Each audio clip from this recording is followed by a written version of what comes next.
Hello, good morning, good evening, good day, good afternoon, and aloha. Happy Wednesday and happy St. Patty's Day to everyone out there.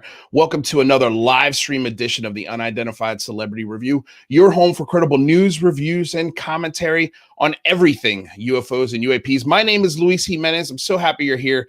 Today we have a really wonderful guest. I don't want to waste a lot of time because his time is precious, and we had to pull him away from a very important phone call. So I'm happy he made it. Sorry for the late start. I'm glad to see that everyone, the normal crew, is here in the chats. We got Strafe, we got Rusty, we got Christopher Sharp. Welcome all of you guys here. Don't be afraid, John Doe, to share this live stream. We're going to be answering a lot of questions about the big phone home, how we're going to activate ourselves, how we're going to organize. Stephen Bassett gave me some homework. I want to show him the progress of that homework. So let's get started. So Mr. Stephen Bassett, if you do not know, is the executive director of Paradigm Research Group, founded in 1996 to end government-imposed embargo on the truth behind extraterrestrial-related phenomena. He has spoken to audiences around the world about the implications of disclosure with a capital D, the formal confirmations by heads of state of extraterrestrial presence engaging the human race. He has given over 1,200 radio and television interviews, and PRG's advocacy work has been extensively covered by the national and international media, including CNN, Fox News, MSNBC, and the Washington Post. So without further ado, the one, the only, the man that is afraid of no microphone, Mr. Stephen Bassett. Hello, sir. How are you? In love. Yeah, my absolute pleasure. Thank you so much for being here. So it was funny. We had a mutual friend, and we can't name him. He specifically said, please never mention my name in anything. But he put me in touch with you because I had this insanely concocted idea that I came up with here in the last few months. I ran it by you, and you very much with somewhat kid gloves didn't shoot me down, but gave me some very, very good advice and tempered a lot of my expectations and also pointed me in the right direction. So I wanted to talk about that because I thought the conversation we had was absolutely phenomenal. So where would you like to start? Would you like to start with telling people about yourself? I mean, I feel like a lot of people know who you are, especially the folks that are watching right now. We got 12 folks watching. I'm sure more will hop in. Andy's in the chat. Thank you guys for being here, by the way. Or do you want to start with this initiative effort, the homework you gave me, and the progress that I've made on these things that you've told me to do? Well, let me introduce myself too. Yeah. This is our first show, so I'm a political activist. I got involved in the ET issue in '96 to address the politics of it, because I concluded that the problem was not science, it was politics. We already had enough evidence confirming the ET presence many times over, so why weren't we learning that from the government? And I understood it was a political decision that goes all the way back to the 1940s. So I got involved to resolve the ET issue by political means, to help in that regard, and become a political activist. I started in 1996. I set up the Paradigm Research Group. And what gave me a platform initially was I registered as a lobbyist on the issue of ET phenomena and congressional hearings for that and all that. No one had ever done this before. So when the Washington Post saw that lobbying registration, they came calling. Mm-hmm. Big interview and full story in the front page of the business section. And that launched me. It got me going. At that point, I was able to move forward. And so I've been at it for 25 years, doing whatever made sense to try to advance what I call the disclosure movement, getting the U.S. government to end the truth embargo. And so now I'm pleased to say we're, I think, maybe near the end of this long journey, and we may very well get that disclosure announcement from the government soon. Well, one thing that you said to me, and one thing that I have resonated over and over and over on this show, especially after the conversation we had, was that we are winning as far as this UAP UFO disclosure discussion is concerned. And we're winning on a lot of fronts, but especially in that front with our representatives and our government. So this idea of, calling Congress and being angry and demanding things from them, it feels like a little bit of wrong timing, or maybe the wrong approach, because like you said, we've made a lot of progress on this front. Is that fair to say? Yeah, but look, I expected this. Years ago, I was predicting this, that as we moved closer, and it's like I used to run marathons and I did triathlons and stuff. And when you get toward the end of the finish of a marathon, you get a surge of energy that comes in you as you realize this thing is coming to an end. I'm going to cross the finish line. You get real excited. People get real pumped up. That's good. I knew that as we got closer to disclosure, that the level of interest, excitement was going to grow fast. And you're going to see things happening from many directions, almost so much you couldn't follow it all. That's exactly what's going on. It starts really with the launch of the To the Stars Academy in October of 2017. That could have been a nothing burger, who knows? But when it was announced and I saw who was on that team, who was part of that entity, that NGO, I immediately thought something very big is going on here. That was confirmed when they delivered to the New York Times a bunch of information that resulted in those two huge New York Times stories of December 16, 2017. That broke the ice. That was kind of there was no going back at that point. The move toward disclosure was going to be forward only. And so I was very excited. Okay, but it took a while for people to start to figure this out. And then there were responses and subsequent events. And then it escalated. Now you've got podcasts on this subject turning up all over the place, websites, new journalists are turning up. You're getting actions from the Army, from the Navy, politicians are getting involved, and so forth. So we're in the final yards of this long marathon. It's been going on since General Roger Ramey held a second press conference and made Jesse Marcel hold up a bunch of tin foil and said, no, it wasn't a crashed saucer, it was a weather balloon. He said 74 years. Finally, I believe we're on the verge of getting that. So a number of people have approached me with some projects. You're not the only one. In fact, the phone call that I was on that I got so intense with was another gentleman who has a significant project, and we were discussing all of the details. And I can actually get behind this, and it could be pretty cool. So, and that's my thing. So I got distracted.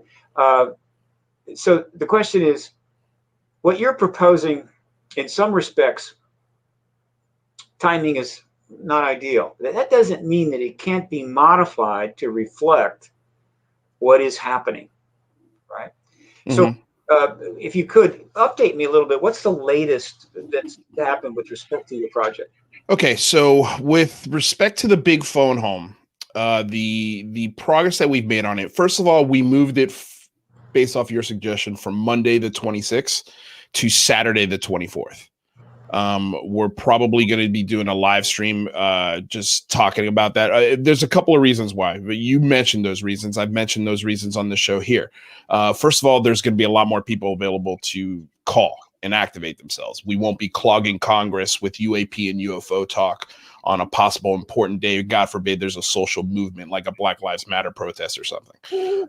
So we put that in mind as well. So that's the first thing. We're doing this on Saturday. So the intention is to fill voicemails and not annoy anybody like you recommended.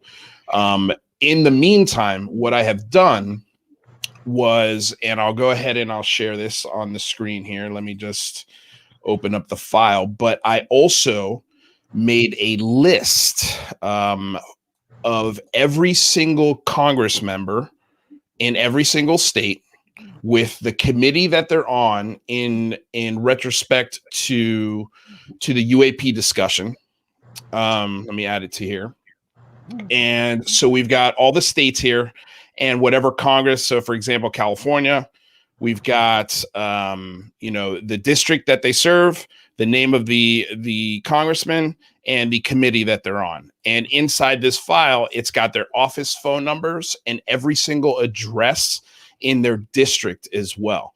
And then we've got their Twitter handles. So like you recommended, putting all of this information in one list so people don't have to go back and forth and see who's on what list and how to get in touch with them. It's got their phone numbers, their addresses, and their Twitter handle. So those are. Did you compile this yourself? I did, yes, based off of what you told me to do. God, that's okay. a lot of work. It's a lot of work, yes, sir. But I'm done. It's done. The list is done. And then I also did the senators UAP list. And on this list so there's one of the 6 committees that you recommended, and I pray to God I got these right, but is the Appropriations Committee, the Armed Services Committee. I put on there also, hold on one second, the Commerce, Science, and Transportation Committee, the Homeland Security Committee, the Judiciary Committee, and the Senate Intelligence Committee. Now, also within these committees, there's subcommittees. So, for example, in the Appropriations Committee, we've got the Commerce, Justice, and Science Committee. You've got the Defense Subcommittee, and then you've got a Homeland Security Subcommittee. And then in those committees, I've got the majority members with the chairman and the co-chair, and I've also got the minority members with the exact same information. So you've got, the chairman for the I'm not sure what I clicked here. The majority member for the Homeland Security Subcommittee is Chris Murphy. Here are his office numbers. And then here is his Twitter handle. So, you got it both right here in front of you. And then you can make a phone call. You could send an email. I mean, most of these don't have emails. And when you do put emails, like you said, they require that you put in a zip code. So I don't think emails is probably the way we're going to go. But the reason why I compiled this list is because in the lead up to April 24th, we are going to be reaching out like you recommended and just warning Congress and warning senators as to what we are doing on April 24th. Congress and senators, not warning. Correct. Well, correct. Yeah, maybe that's. I'm just saying, giving them the heads up. Just saying, hey, we're going to be calling you. We're going to be emailing you. This is the effort. So that's the 2 homework assignments that I finished out of the 3 you gave me. The third is the website. That is our main focus right now. And the biggest focus is to get this list that I compiled onto that website, along with some sort of, we're still waiting on verbiage from Lou Elizondo and some of the folks behind the scenes that are working on some of the bullet points that we're going to be hitting when people call Congress, when people, engage their senators on either Twitter or however they choose to engage. So that's what I've done so far. What's the date again that you set for?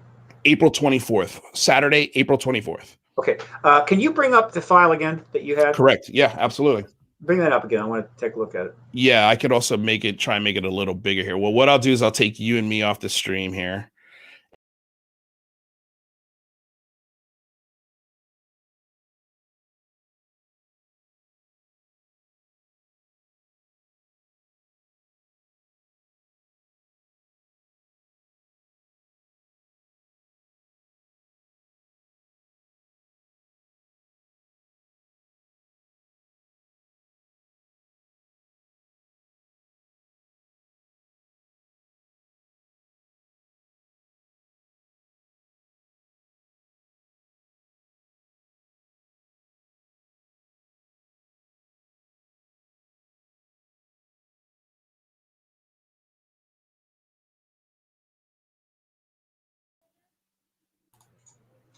Okay. You can subtract judiciary from that. You don't need to deal with the Judiciary Committee. Okay.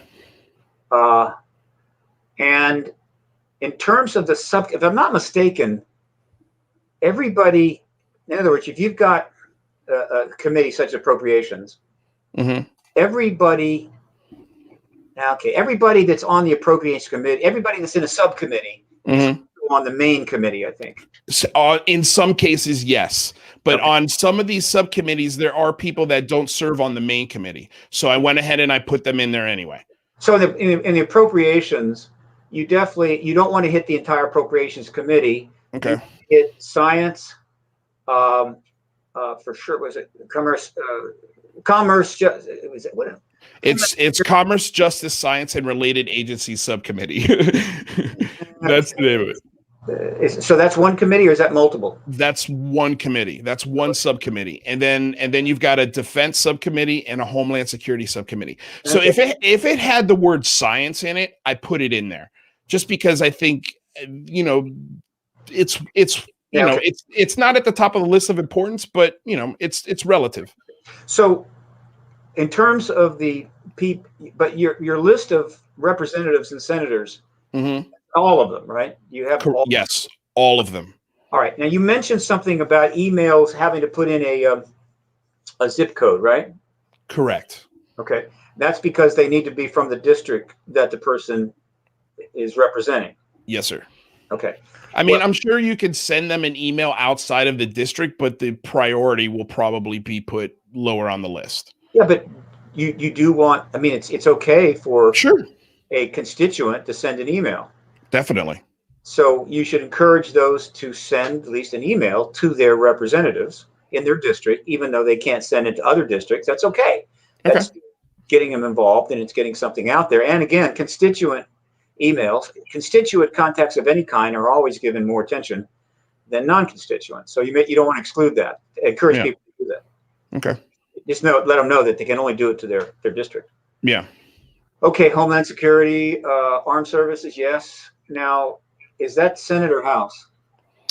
This is the Senate. Okay. And then on the House, bring that up. So we've got, here we go. So it just depends on the state you want to go to first. I'm talking about the committees. What have you featured the House committees? No, I've only got the Senate Intelligence Committees. I did not put in the House committees. Those two. No, you've got the equivalent of most of those in the House. So there's a House Intelligence Committee. Okay. Services. So you want to go ahead and add those. The appropriate. Wait. Okay, hold on a second. I think what I'm just misunderstanding you, because yes. So we've got the House Senate Intelligence Committee is what you mean, right? Well, there's an Intelligence Committee in both the House and Senate. And Senate. Okay, so then no, I don't have the House. I only have the Senate. So you're just giving me more homework. I think Armed Services, they are roughly the equivalent. So you basically have, their names can vary, but by and large, each of these areas has a mirror committee. In other words, there's one in each one, and hit them all. You want to hit all of those. Okay. Later, I can send you what you need to have. It's not a problem. Okay. All right. So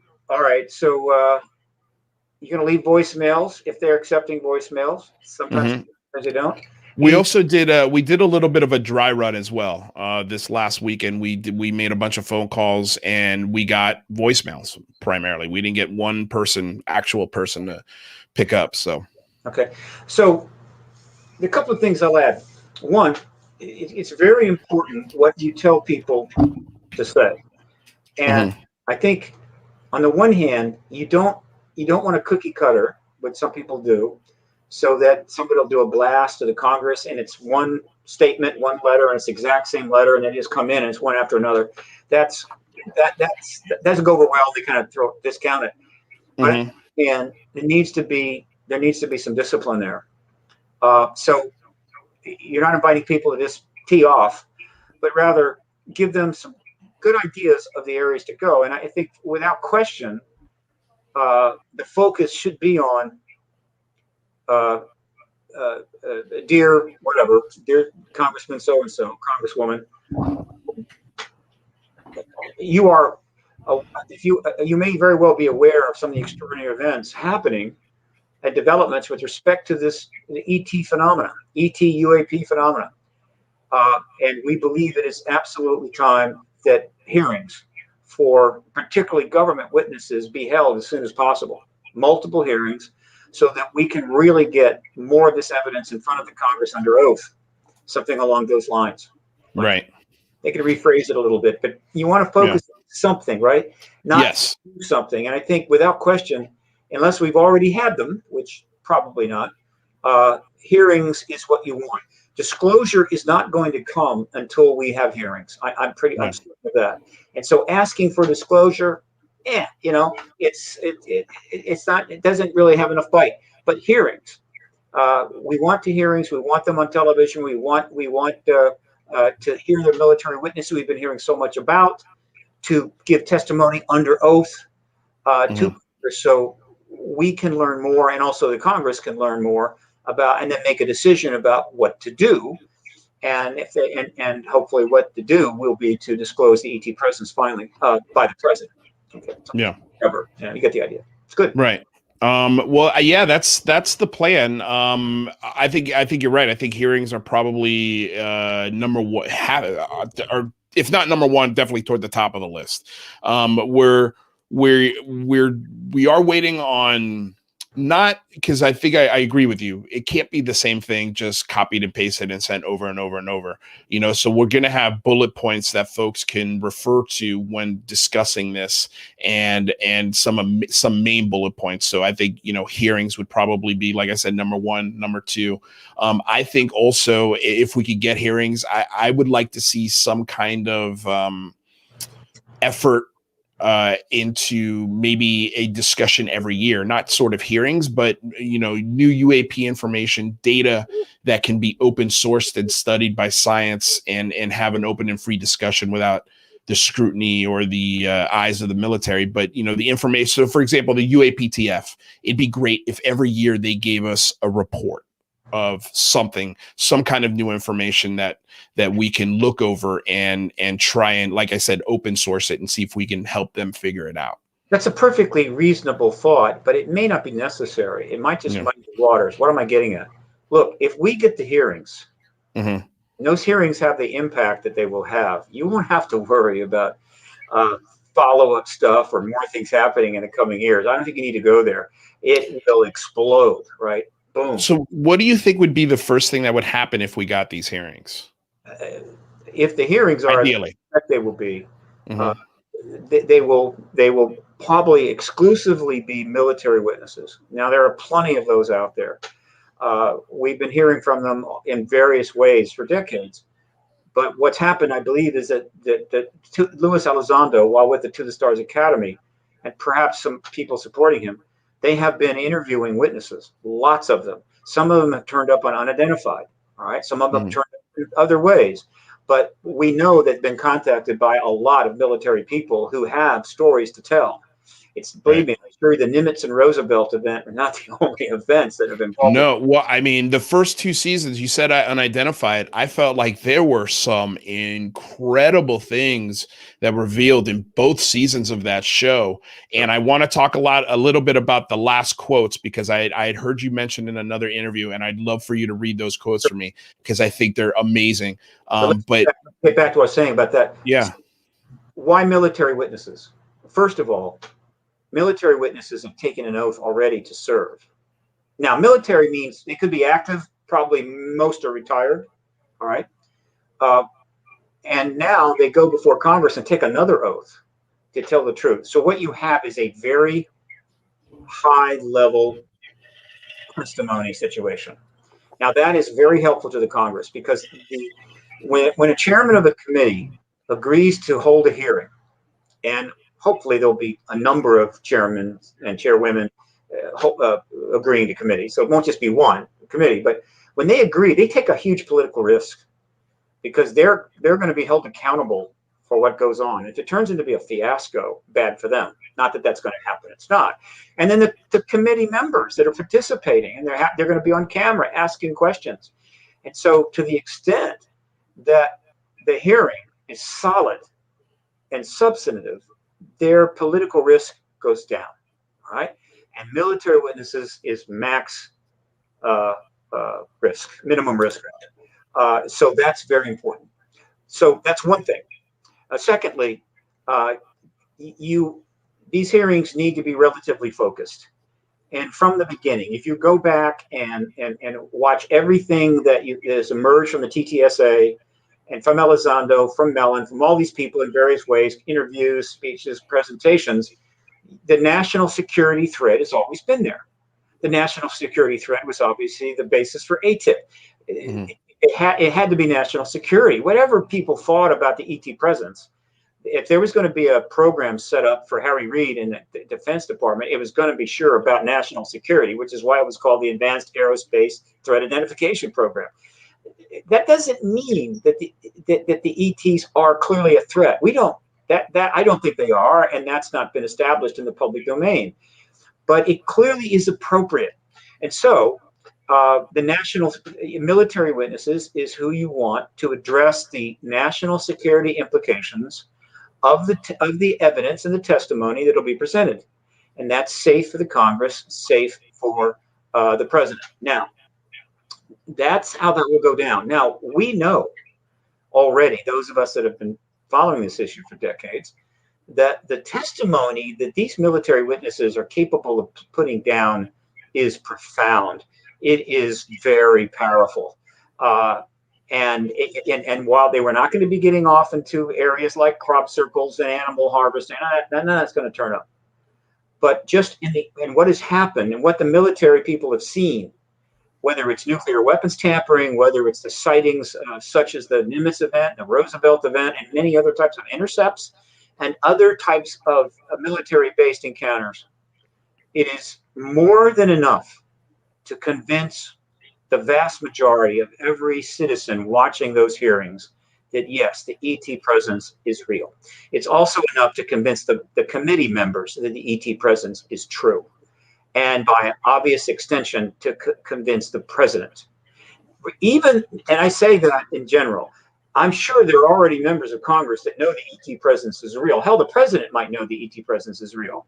So when I say convince, really what I'm saying is to present the platform where they can actually commit to what they already know is true publicly, or maybe they learn it's true and then they can commit to it. That's what needs to happen. And ultimately, and it wouldn't take long, you will have a situation where the president will fully know, well, the president can know that he can come forward and not say, surprise, there's extraterrestrials here, sorry I didn't tell you sooner, right? But rather can come forward and say, based on the evidence that every American has probably seen over these past weeks, after discussing this with congressional leaders and with top Pentagon officials, I now can come before you and comfortably confirm to you that yes, there is and must be an extraterrestrial presence engaging us. And obviously you are going to be hearing much more about in the coming weeks and months. But at least tonight, you know that this in fact is true. And we are entering a new era. You see how that sounds? You see how it's so politically safer and appropriate? Yes. It doesn't bring up the key issues of, man, why did you lie? And when did you, all this kind of stuff. So hearings are absolutely essential. It's orderly, it's appropriate, and it's the way it has to be done. Okay. So the key thing then is hearings. You want the hearings. And so one other thing you want to do is certainly recommend to everyone you're reaching out to that are going to tweet, and they will tweet, hashtags. We want hashtag hearings. We want hashtag disclosure or hashtag phone, your project. And to the extent possible, get all three of them in there. It could be hashtag ET hearings, but maybe hashtag disclosure hearings. But hashtag disclosure, hashtag hearings, hashtag the project. That is a way. And then, but more importantly, you want to encourage everybody that's tuning in to you and that are going to participate, start putting these hashtags into any tweets they put out on this subject matter into the void, right? And if they're going to tweet about it on their thing, put those hashtags in. I try to do that too myself. Yeah, no, that's what I am encouraging everyone to do. Anytime they tweet about the UFO or UAP topic, is to use the hashtag the big phone home or the hashtag NUAP secrecy are the two that I'm recommending now. The reason why is obviously because that's our event. And then the second is because the gentleman, or not the gentleman, but a team of gentlemen over on the UK side of things are also going to be reaching out to Parliament on around the same day, the same day, not around the same day. But please encourage hashtag disclosure, because of course, disclosure is becoming the touchstone word, not UFO, but disclosure. More and more people understand what it is, and understands how powerful and important it is. And of course, it's the goal that we want from the hearings. So that hashtag, I would love to see getting a lot more viral. I mean, so let me ask you this. Let's say the president does say something along the lines of what you recommended. It almost sounds like you've got the speech written for him on the day that he's ready to go. He calls me, I'll be there in 5 minutes. You'll be ready. You'll be ready to go. Away, from the White House. Yeah, no, I know. You're in DC. You're only a stone's throw, I'm sure. It with a 9-iron. So do you think if he makes a press conference like that, would it be like a State of the Union where there's no questions, or is it something that he does in the press briefing room and he takes questions after? A lot of thought will be given to this. I have been asked countless times about how would disclosure happen. One way is, as I just described, to book some time, indicate to the media that the president will be making an address from the Oval Office. Mm-hmm. And it would be from the Oval Office approach. Okay. And again, so they would, and it has to be long. It does not have to be long. And so, because remember, people have been listening to testimony for days and weeks in front of, millions of people all over the world have been watching the testimony on television because they're going to televise these hearings, I assure you. Right. So I don't think a lot needs to be added there. So he would do it from the Oval Office and make the statement that I just stated, right? It's orderly, it's appropriate. Everybody's been consulted. You've seen the evidence. I've seen the evidence. I think we conclude extraterrestrials are here, and you need to know more about that. We need to know more about that, and we're going to be getting back to you. And then I would also, if I were him, add something to the point that this is stunning. I'm sure news, stunning revelation in a way. And you probably have some concerns. I should emphasize that based upon what we're learning now and what has emerged in the past, I do not feel there is a reason to be concerned. I think you can sleep well tonight. It's okay. And obviously we'll be hearing more about that. Put them at ease. So that's one way. The other way is the East Room, South Hall. Cross Hall, rather. It's called Cross Hall. That's where that president comes out down that long hall and gets up the podium. All the press are in front of him in the East Room. I've actually been in the East Room with the media. I've actually been there a couple of times, as well as in the briefing room over in the West Wing many times. So I kind of have the feel of what that's like. And he would make the statement to the media. Now, obviously, by the time the hearing's been going on for maybe a week or two, the media is going to be, well, those that have hair, the hair will be on fire. Okay, let's just say that. Right. So it will be intense, and that's the downside of this. They're going to have 10,000 questions. Right. And boy, well, let me ask you this, because you say ET presence. How do we know 100% for sure that's what we're dealing with? Would it be safer for the president to say we are dealing with something that we don't know the origin of quite yet? So that way it doesn't open it up to, well, if you know it's ET, then how do you know it's ET? And if you know it, I feel like that specific term might lead down a rabbit hole that maybe the government really doesn't want to go down, as opposed to giving it more of this is kind of like an earthquake or lightning. It's something that we don't understand yet, and we have to devote more science and government funds to. That's not disclosure, I assure you. Right. Testimony is going to exceed that manyfold. Look, we've always been in a situation where we didn't know. Yeah. Sure, right. Or at least that was a public thing. That's where we've been. Where we have to go is we have to finally confirm the ET presence so we can fully engage it as a society, as a globe. Right. So anything short of what I've just said, I assure you, will go over very badly, and I do not think that will happen. Yeah. So with respect to the cross hall approach, you could go out and make the similar statement to the media, and then take a few questions. But the downside is the press is just not going to be comfortable with a few questions. And given how much impact this announcement makes, you want to give the media and people a little time to reflect and absorb it, right? Mm-hmm. Why I think this announcement would come on a Friday, probably in the evening around 7:30, and then prepare for a significant press conference.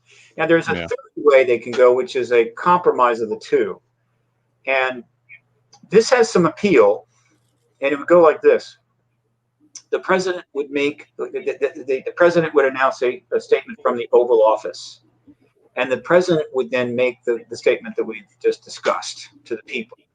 Or he could do something a little different. He could say, you are going to learn some extraordinary information this evening, a very profound announcement. And I want to tell you in advance that I have fully authorized this announcement, and that there is no need to be concerned, right? Mm-hmm. At that point, it would cut away from the president to a press conference set up somewhere else with a panel of individuals that have been brought in probably at the last minute, not a lot of time, and a panel moderator or a person conducting this panel to present to the public. And what would happen is that the individual that's moderating the panel would make the announcement, right? Would make the announcement, not the president, but the individual would make the announcement. And that individual would be somebody selected for being very well liked and trusted by the public, but with credentials that are appropriate. I'm not claiming favoritism here, but someone like a Michio Kaku or a Carl Sagan if he was alive, okay? And that person would make the announcement based upon the evidence that you have been seeing and consultations within government. We can now state that there is an extraterrestrial presence engaged in the human race.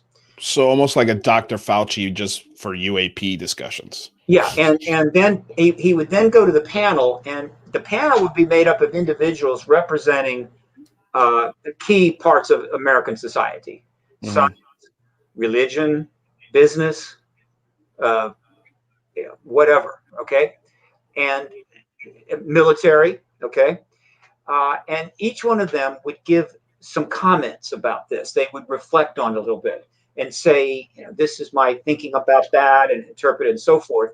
And that way the public is seeing that there is reflection is going on, and they're getting information from all the key segments, institutions of our society, okay? Mm-hmm. Then they would open it up to questions. And the questions would be coming at the moderator and coming at the panel. Now this panel would be sharp people, I can assure you, because they would be in for a very interesting evening. Right. They're getting questions from the press. Obviously, they don't have the kind of access to information that the president does and so forth, but they are very knowledgeable people. And so they could be asked questions about, what do you think about this? Or when did you first learn about this? Or how do you think it's going to affect our society now that we know this, and so forth? And they could answer these questions. They couldn't answer a question like, Dr. So-and-so, do you know where the Roswell crash saucer is stored? Right.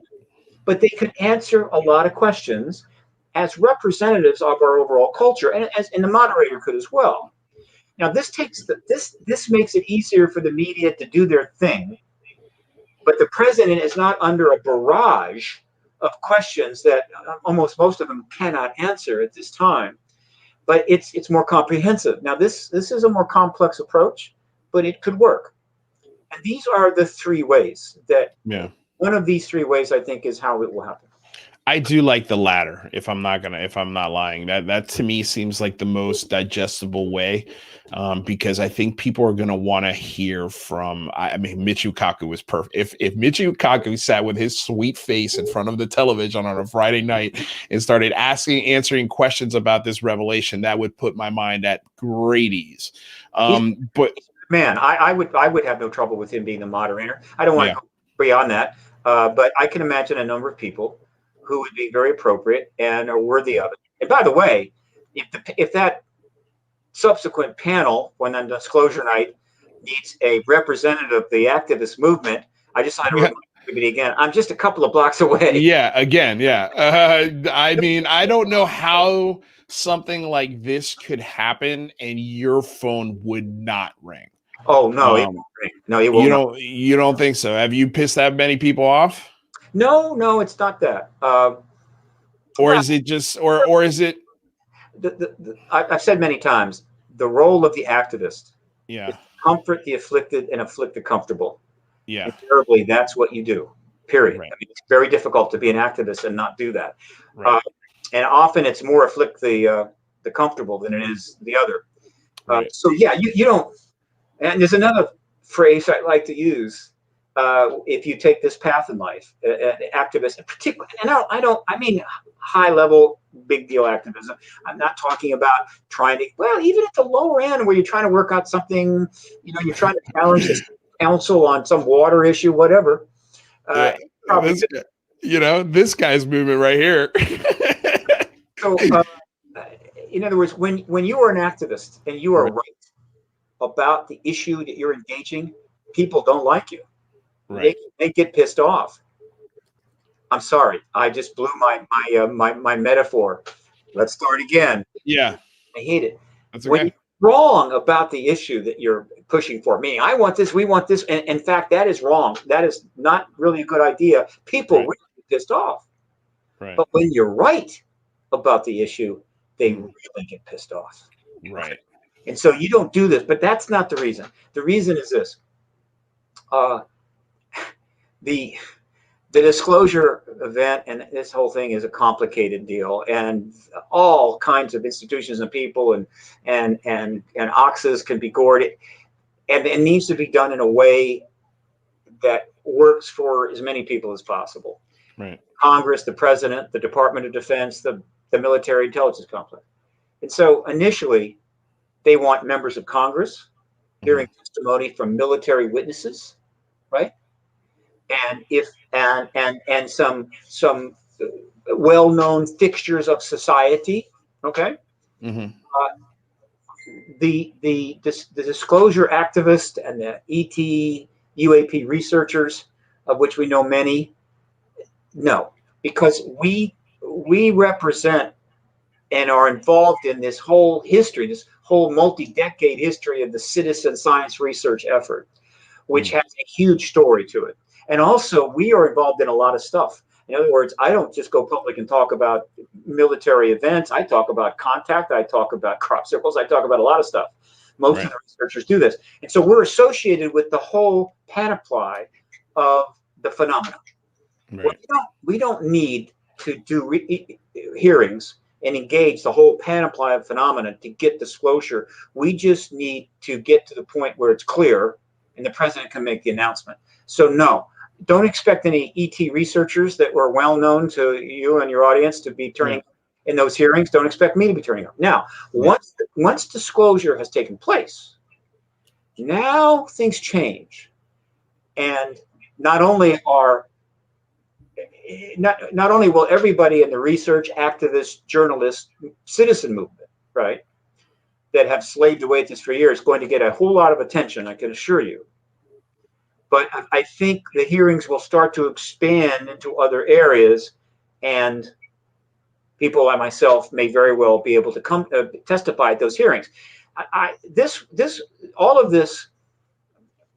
The, the reason I produced the citizen hearing on disclosure in April, May 2013 was to try to show as many people as possible how it would go down.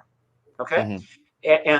And have former members of Congress asking questions, hearing the testimony to take the fear out of it. And by and large, it was successful. Any member of Congress or journalist that watched the citizen hearing disclosure for any length of time would see this is fine. This is Yeah. these members of Congress are asking very good questions. They're getting very good answers. There were 42 witnesses at the citizen hearing on disclosure. It lasted 5 days, 30 hours. There were ET citizen researchers, but there were also military witnesses like Mhm. Bob Salas and others. Okay, there were activists, right? And phenomenologists, and so I basically covered all the bases, right? Mhm. So they got you. If you watch those hearings, and they're still available, citizenhearing.org. If you watch these hearings, you will see how military witnesses were received. You'll see how the ET researchers like Richard Dolan were received. And so basically I put out a template for, look, the initial hearings, no problem. And even the hearings when you get to the citizen science researchers, it's not going to be a problem. And that was the purpose for that. I can't believe that was 8 years ago. Yeah. But nevertheless, but the hearings were the time frame that I was working under. Citizen hearing on disclosure, 2013. Hillary Clinton presidential campaign, 2015-16. Hundreds of articles being pushed out there and researched and published about Clinton's connection to the ET issue, forcing statements from her and Bill Clinton and John Podesta and others about that connection, creating a big political story around it, creating the platform and the energy so that when she won the presidency, she was going to do what I've known she wanted to do all along, but not back out, and that's force the disclosure event, hold the hearings, force whatever. How high on her agenda do you think that was? I think it was definitely on her agenda. I think it's been on her agenda since the day she left the White House, mad as hell at what was done to her husband. Yeah. Disclosure in early 2017. So that was the plan. It was pretty straightforward. Boom, boom, boom. Well, it didn't work out that way. Right. And that's not unusual. History is constantly throwing curveballs. Okay. If you're an activist in a long-term project, you can't hit a curveball, you're not going to make the team.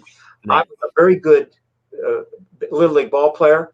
And the first 2 years of high school, when I got my junior year, I went out for the team and they threw me a bunch of pitches and I was doing okay. And then the coach said, okay, throw him some curveballs. And I couldn't hit a single one of them. So I did that the junior team, and that was the end of my baseball career. So the last 4 years have been incredibly complicating factor in the disclosure process. I can assure you, upsetting apple carts everywhere and making it difficult, but we have gotten through that.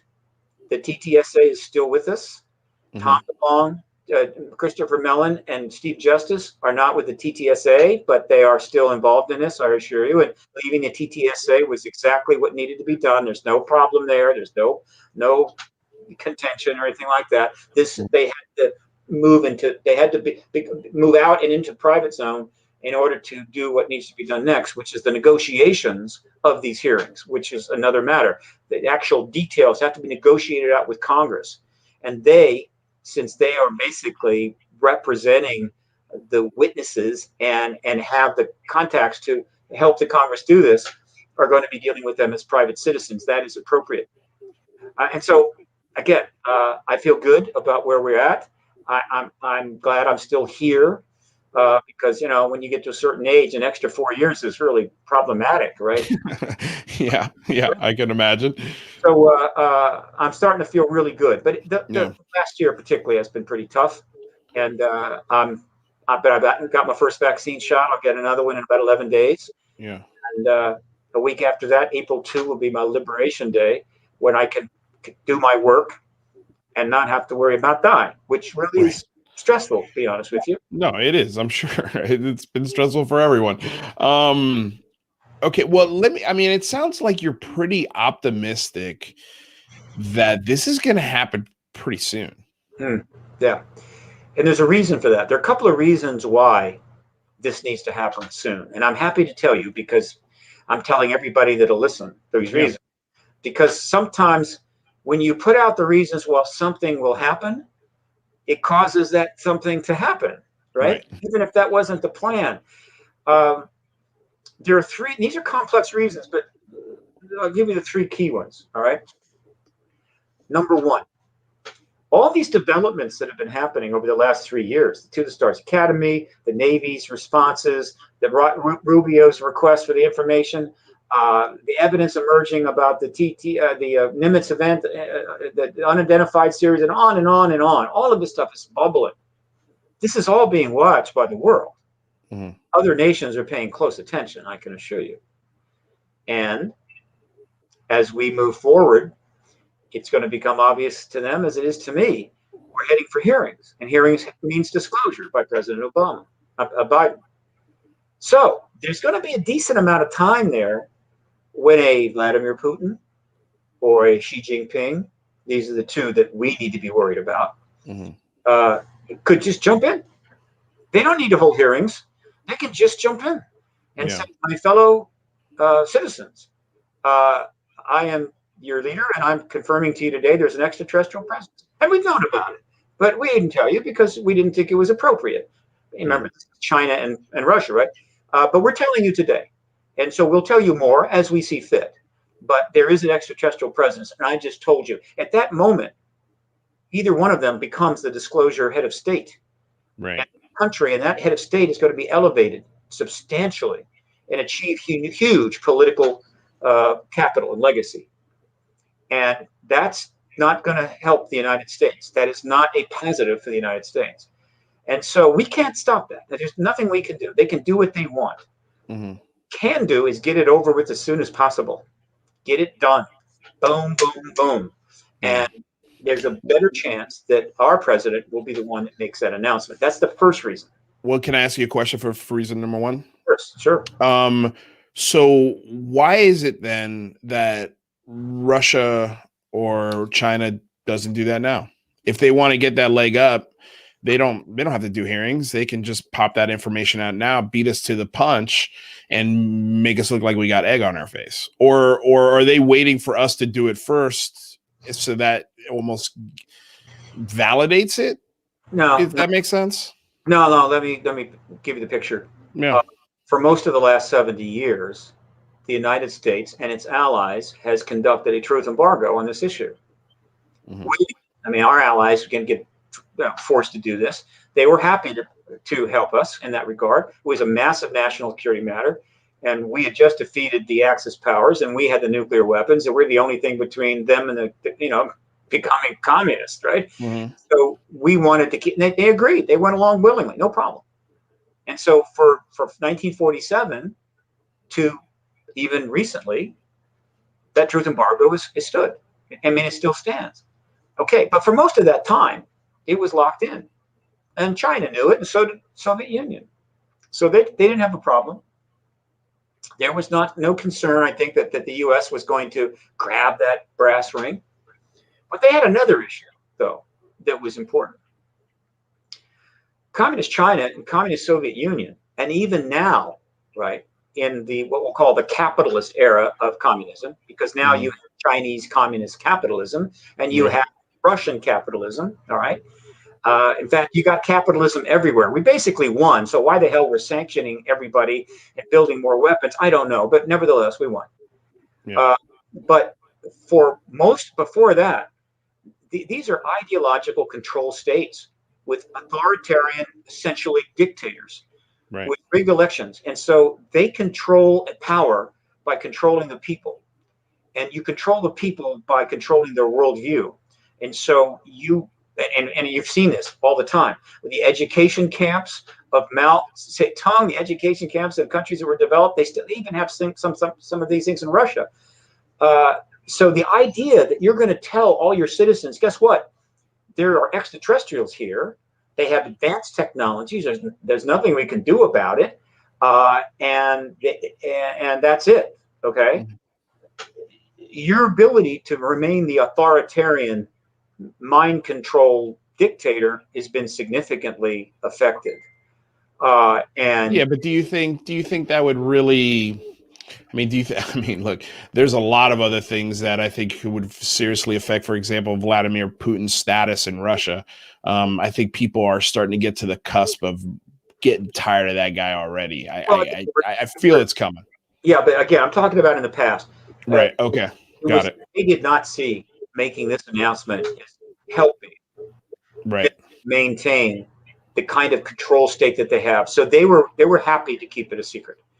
And that still roughly remains the same. Xi Jinping over the last 10 years has gotten more authoritarian, and so has Putin. Right. So, but once they figure out that the U.S. is probably going to move on this, well, that's a different matter. Yeah. And the question is the Russian people, the Chinese people, going to hear it from me, or are they going to hear it from Joe Biden? So. Right. And the reason I say this is the Pentagon does not call me up. I don't have any access there. I can't just show up. So this is how I communicate with them. Hi, Pentagon, how you doing? Look, don't for 1 second forget that these two leaders have the ability to disclose anytime they want to. So get this done. Yeah. And that brings me to another reason. No, this is the same reason. What if Xi Jinping or Putin did disclose? Okay. Mhm. Well, there is a whole big difference between that happening while the United States is holding hearings on this matter with extraordinary testimony, clearly showing that we're trying to get this resolved and properly announced, and we're still dead silent. Meaning, nothing going on here. In other words, Putin discloses, and the United States' position with respect to the rest of the world, this issue is we're going to hang on to the truth embargo until the last dog dies. We're never going to tell you, right? And if Putin tells you, well, okay, fine, but we were never going to tell you. That's not good. And so just getting this underway could be very helpful in mitigating the negative impact of not getting that brass ring. Okay. Mm-hmm. Another reason. Now, this is much more complicated. The current president came into the White House in a situation that is really quite comparable to what FDR faced in 1933. Disaster. All right. Economic collapse, people out of work, still suffering from the huge results of the Depression. And he had to deal with that. He had to fix it. Mm-hmm. Well, here's how you get things done in Washington if you're the president. You spend political capital. That's what you do. You don't arrive with the power, the ability to do anything except some things you can do by executive order. And if you don't have the political capital, believe me, that executive order can be pushed back on big time with consequences.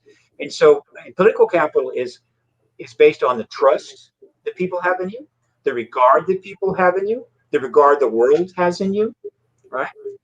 And also how big the margin was in the election. I mean, that doesn't hurt either. Okay. Mm-hmm. Whatever. All of these things together, and then you start spending it. Okay. So I need to go and research this. I do not know how much political capital had FDR when he arrived. I think it was a decent amount, but I'd have to check. But our current president has X amount of political capital, and he's facing an array of major issues. Right. And so if I was his advisor, and again, I want to remind the White House, I'm only 2 blocks away. If I would advise, I would say, look, if hearings can get underway, now the Congress holds hearings. That doesn't mean the president couldn't behind the scenes suggest, hey, I like that idea. Let's hold those. Yeah. But whatever. The Congress holds the hearings. The testimony from the military witnesses take place. And the President Biden is able to confirm the extraterrestrial presence. In that instant, the moment those words come out of his mouth, it's like one of those games you play, one of the computer games you play, where right. You do something and all of a sudden you get a whole bunch of money. Right? That was right. A player, like a loot box. He accrues a huge amount of political capital. Yeah. He's elevated to the top of the world stage. He right. has how many memes and social media shares are going to be revolving around those words? It'd be a lot. Revealed the most profound truth, confirmed the most profound truth in history. I mean, would he go down as maybe the most important president? If this happened, would he go down in the annals of Lincoln, Washington? Yeah. Roosevelt? Yeah, absolutely. There's no question in my mind. I mean, does he make? Oh, I'm just having fun here because this would be fun. Just fun to think about. Does he make Mount Rushmore? Hillary Clinton knew that if she won the presidency, she was going to be the first woman president, and she was going to be the disclosure president, and they were going to build one of those big things on the wall. Yeah. Okay, you know what I'm talking about? Right. I think Biden will get something similar if he does this.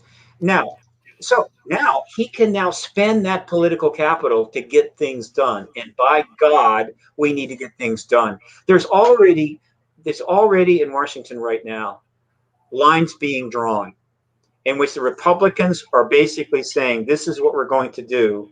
And the Republicans are saying, the Democrats are saying we're going to do, and the Republicans are saying, if you do that, we are going to burn the house down. Mm-hmm. Nothing much has changed yet. Yeah. He's spending some of that capital, I assure you, and he's getting some pushback and what have you. But he's using it up. And I assure you, when it's gone, that's when the tide comes back in. So the political capital he gets from getting the disclosure thing done could be essential for him to having a successful presidency, facing the extraordinary problems that he's faced. Yeah. And so if I were advising him, that's exactly what I would say. And then I would sit back and go, okay. Yeah. And his dog would bite me. Look at that. Look at that. Look at the cackle we got out of Stephen Bassett. I love it. Yeah, that would be I would hope that would be on YouTube. I hope somebody would film it. Oh, definitely. Oh, we got that. Yeah, that's on there. Okay, so I've been listening to a lot of your interviews because I've just been fascinated, especially after our discussion. Like, I was like, oh my God, I've got to do a lot of homework on Stephen Bassett. So one of the things you had mentioned in an interview this year was that you were very confident that this could happen in June of this year. I mean, it's possible. Are you still very confident? No, that I was could happen as early as February. Remember, it needs to happen as soon as possible. Right. No, I know you think that, but do you think that this administration is moving toward that? Do you see? I mean, being in DC and looking at what you're looking at, are you saying this because you see the gears behind the mechanism starting to go in that direction, and it's something that you haven't seen in the last 20 years? Oh God, yes. I'm seeing all kinds of stuff happening, but not from the administration directly. Right. The administration is not going to tip their hand on this. Okay. Right. I doubt it. Okay. However, if you look elsewhere, you look at the Congress, you look at the TTSA actions, you look at the statements that are coming out, the articles being written, and everything else. The wheels are turning. Plus, remember, the reason I came back to Washington from California, because I had to get some money to get. I mean, it wasn't easy. I couldn't just come back. I was kind of stuck in California in LA, which is not the worst place to be stuck. No, definitely not. 2019, that the briefings were taking place on the Hill. That Mellon was up there briefing members of Congress, and witnesses were briefing them. And I knew probably what that meant, but I was watching it unfold. I didn't expect anything dramatic to occur right away. But then I learned that the president had been briefed, and at that point, I said, I got to get back. And so I came back. I finally got back on September 22nd, and I found I had a place I could stay, and then what to do. And I got lucky. A couple of things happened that fell into place for me. Mm-hmm. I was able to get an office in the National Press Building, which is a huge thing for me. Yeah. And I was able to get it set up. And so good. All right. I was able to do that. Mm-hmm. And then I had plans to start a podcast and so forth. And then the pandemic hit. Right. So that changed a lot of things, but I got set up. But that's the reason I came back, because I knew what it meant. The moment I knew that Mellon was on the Hill giving briefings to members of Congress, including committee chairs, and we know that because Warner admitted that he was briefed, and Rubio basically admitted it when he put the language in the Defense of Intelligence Appropriations Bill. And I'm sure they briefed other appropriate committee chairs. Look, if you're going to take witnesses to the Nimitz event up on the Hill, you're not going to go talk to the congressman who's on the Agricultural Committee. Right. Talk to the congressmen and women that are on the Intelligence Committee, the Armed Services Committee, and you definitely are going to go to the chair. Right. And once I knew that, I knew exactly why that was going on. Mellon, who is the political operative with all the right credentials, was establishing the platform on which to hold hearings. And I knew enough about what Elizondo was doing to know that Elizondo was the perfect person to be vetting and setting up the queue of the witnesses. Yeah. And even if that wasn't his intent, I mean, that's literally what he was doing, whether he thought that or not. And I know that he and Mellon have been working together. There's no question, and they left together to leading up to the hearings. And so that is all I need to know. I don't need some offhand comment from Joe Biden to know what's going on. But the administration, the executive branch, has got plenty on their plate. They can't be seen now bumping this issue, right? People say, what? Why are you referring to that? We got a pandemic. We've got all kinds of hell going on. So, but that's not what we're seeing is going to happen. Right. The Congress and the hearings are going to lead the president there, and then the president will respond to what is there. And thus, there's no chance to criticize him for what diverting himself to this.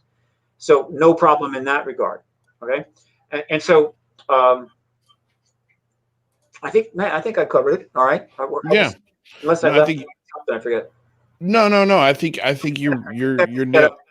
And now, as the pandemic is unfolding, right, better idea of where things are going. So, as of December the 18th, when the states certified the electoral count, that is supposed to be it. Okay, that's pretty much it at that point. The rest is nothing but, I guess you could say, tradition. Okay. Mm-hmm. I started talking about the fact that yes, we could have easy hearings as early as February. Right. But then things didn't work out normally. Right. In other words, from December 18th on, all the way up to essentially Inauguration Day, when you definitely have a new administration, you saw what happened. Mm-hmm. Oh, was breaking loose. It was chaos. Right. And so, and the transition team was tied up. They weren't getting the meetings, and so everything was blocked and slowed down. And so I realized, there was not going to be any hearings in February. Okay. But it's also, I mean, I think also I don't mean to cut you off, but I also think politically speaking, I could understand why a new administration coming into this, I don't want to call it a mess, but a very complex situation, filling in the void that was left by the previous administration. I would think from a political aspect, especially from the opposing side, it would be, oh, look at Biden. He's wasting time. He's talking about aliens. They would make him look like a fool. You don't think so at all? You don't think they would use that politically to hurt him? Be assured. No, by the way, okay. Yeah. All right. Let me ask you a simple question. Do you recall a single instance, including the last election? And you know what happened during that election. But let's go back before. Let's go all the way back in time as far as you want to go. Can you recall a single instance in which a high-level Republican leader type or whatever has taken the Democrats to task over the ET UFO issue? No, but then again, I don't think there's been an event where the other side has expressed a very keen interest on it. Like I think if, let's say for example, if Obama came into office and the first thing on his agenda, I remember the first thing he signed was to close Guantanamo Bay. Of course, that didn't happen. But let's say the first thing he put on the table was, a Senate hearings for disclosure on the UAP topic. But, okay, your answer is no. You never don't know it. Okay. Let me ask you another question. Okay. Throughout the entire election, Hillary Clinton spoke about the issue several times on television. Mm-hmm. Told the Conway Daily Sun during the New Hampshire primary that she would look into, maybe create a committee to look into or investigate the Air 51. Yep. And maybe we have been visited. All right. At any time during, and this was one of the most contested, nasty elections of all time. I know where you're going with this, and you're gonna, I stand corrected. No, they didn't. And the reason is simple: the high-end leaders in the Republican Party have always known there's an extraterrestrial presence. These people are fully connected. They have connections into the Pentagon. Yeah. People on the Republicans on the intelligence committees have connections into the military intelligence complex. Yeah. So you don't think that the Republican leaders over the years haven't been tipped off? I'm not saying that they've been given a briefing. Yeah. They've been tipped off that, there's an ET presence. No, I mean, I do remember saying to myself during that election, the Trump-Clinton election, when the WikiLeaks documents came out, I said to myself, oh, that's it. They're going to politically destroy her because this is crazy town. And they didn't. They didn't. I do remember audibly saying that to myself. And you're right. I stand 100% corrected. You're right. I don't think there would be a political organization to discredit or make that person look bad, because if they didn't do it with Hillary Clinton, and they were reaching for anything they could put on her to make sure she didn't become president, that would have been, I thought, number one to take and run with, but they didn't. So that's a good point. Let me give you a broader context. Yeah. One of the craziest things about this whole last 70 years, which when I think about, always kind of, and then people need to understand, for the last 74 years, a huge number of people, and I'm not talking about, well, in general, a huge number of people, but let's just talk about the whole leadership class, the political class, the journalistic class, the academic class, right? I guess you could say the leaders of our society, right? Whether they be an actual leader or whether part of that class, but these are the people that tell us what's what and what's going on and whatever. A huge number of people in the political, journalistic, and academic class have known there is an extraterrestrial presence. Either they figured it out by reading the books on the shelf behind me. That's all UFO books, by the way, ET books, by or they were tipped off during their careers. In interacting with the military, defense contractors. But the truth embargo was designed and crafted to keep them silent. No, not necessarily by intimidation, but by many means, not the least of which that it's in the best interest of the country that you not talk about this, not teach this, not report this, not investigate it. Right? Because there's a nuclear Cold War going on, and if somebody screws up, we're all going to die. Whatever. A huge number.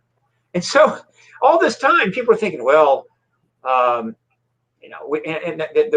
citizen science research effort was to, if we can just provide enough evidence, we can convince them. We already knew. It wasn't about being convinced. It was about whether we could get to a point where we could resolve the political problem. Right, the truth embargo and that policy, and move out of it. Right? And so, again, with respect to the Republicans, their history politically has been to be the party of the national defense. They've always been linked to extra support for the military, strong military, and everything else. They've been consistent in that regard. So one, they have tons of connections that way because of that. And so be sure the top people are tipped off. Being tipped off just means that a general or somebody that you're tight with within the MIC, and you're meeting with them privately or having dinner, just kind of looks at you and say, look, you do realize that the ET presence is real. We're obviously not going to be able to go public with that, but it is real, just to let you know so you don't stumble, right? Yeah. I assure you that has happened countless times.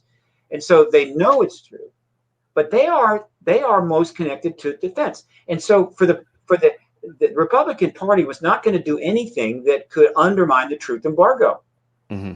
That's one thing. So they weren't going to support the activist movement, right? And they weren't going to avoid making any mistakes.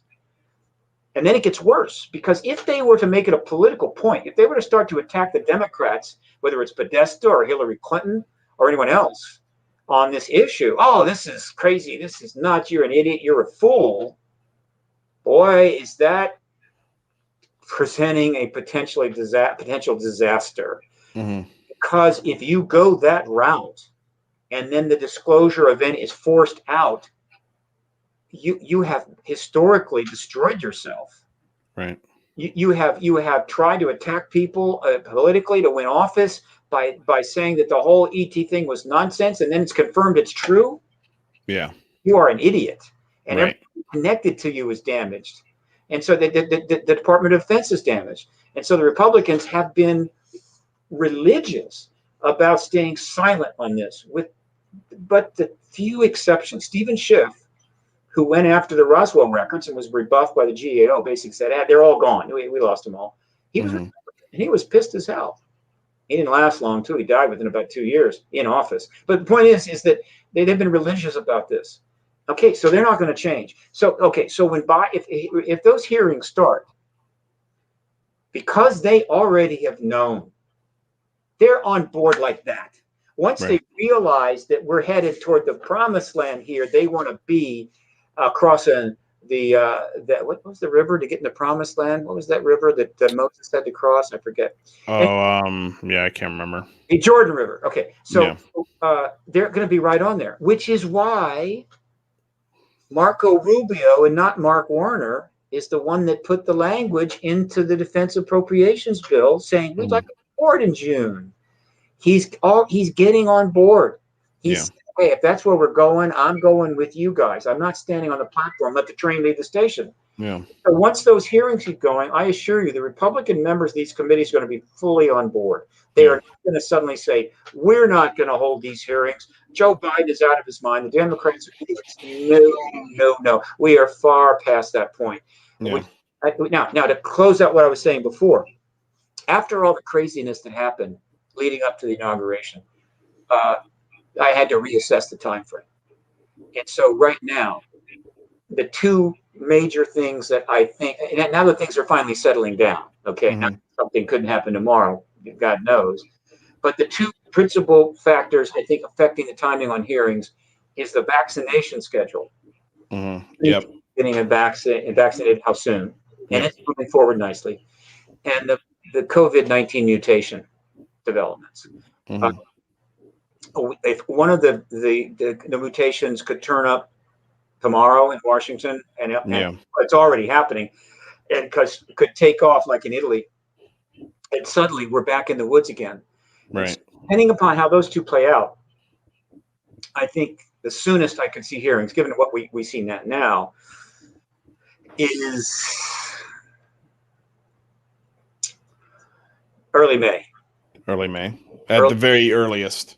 And then so drag out a little bit and we have some more problems, and I think we will maybe in I do not want to see. I mean, I'd be very concerned if we have not had these hearings by June. Yeah. And here's one of the reasons. This is the fourth reason to hold the hearings as soon as possible.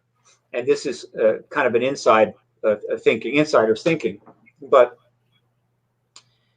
you know how the government's been for the last 70 years. You know how many times the government has denied requests for information, refused to give stuff, completely ignored FOIA, stonewall presidents, provided disinformation, put out false documents.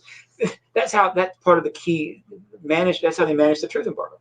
Okay. Yeah. So now Rubio is saying to the ONI at the Navy and to a couple other agencies, we'd like you to give us a report back on the status of things and so forth to the Intelligence Committee, because we want to be informed, because a lot has been going on. It would be foolish to assume that the ONI or any other agency is suddenly going to come back with some really hot documents, some serious files, right? Some information that would light up the issue. They could very well be influenced by those opposing this process, and there are plenty of those in the MIC opposing this process, and come up with, hey, this is what we got. It's not much, but here you go. And why is that a major risk? If they chose to do that, if the opposition somehow pulled that off and somehow convinced these entities to deliver to Marco Rubio a bunch of nothing burgers, everybody in Congress is suddenly going to go, wait a minute, maybe this hearings is not a good idea. It gives them a way out. It gives them a pass to say, no, I don't think it's time to do these hearings. We got other problems. They've basically said there's not much going on here. It's not a big deal, and that would be a disaster. And so they got to get the hearings underway. Once those hearings are underway, those agencies are now in an impossible position. They've only got one option.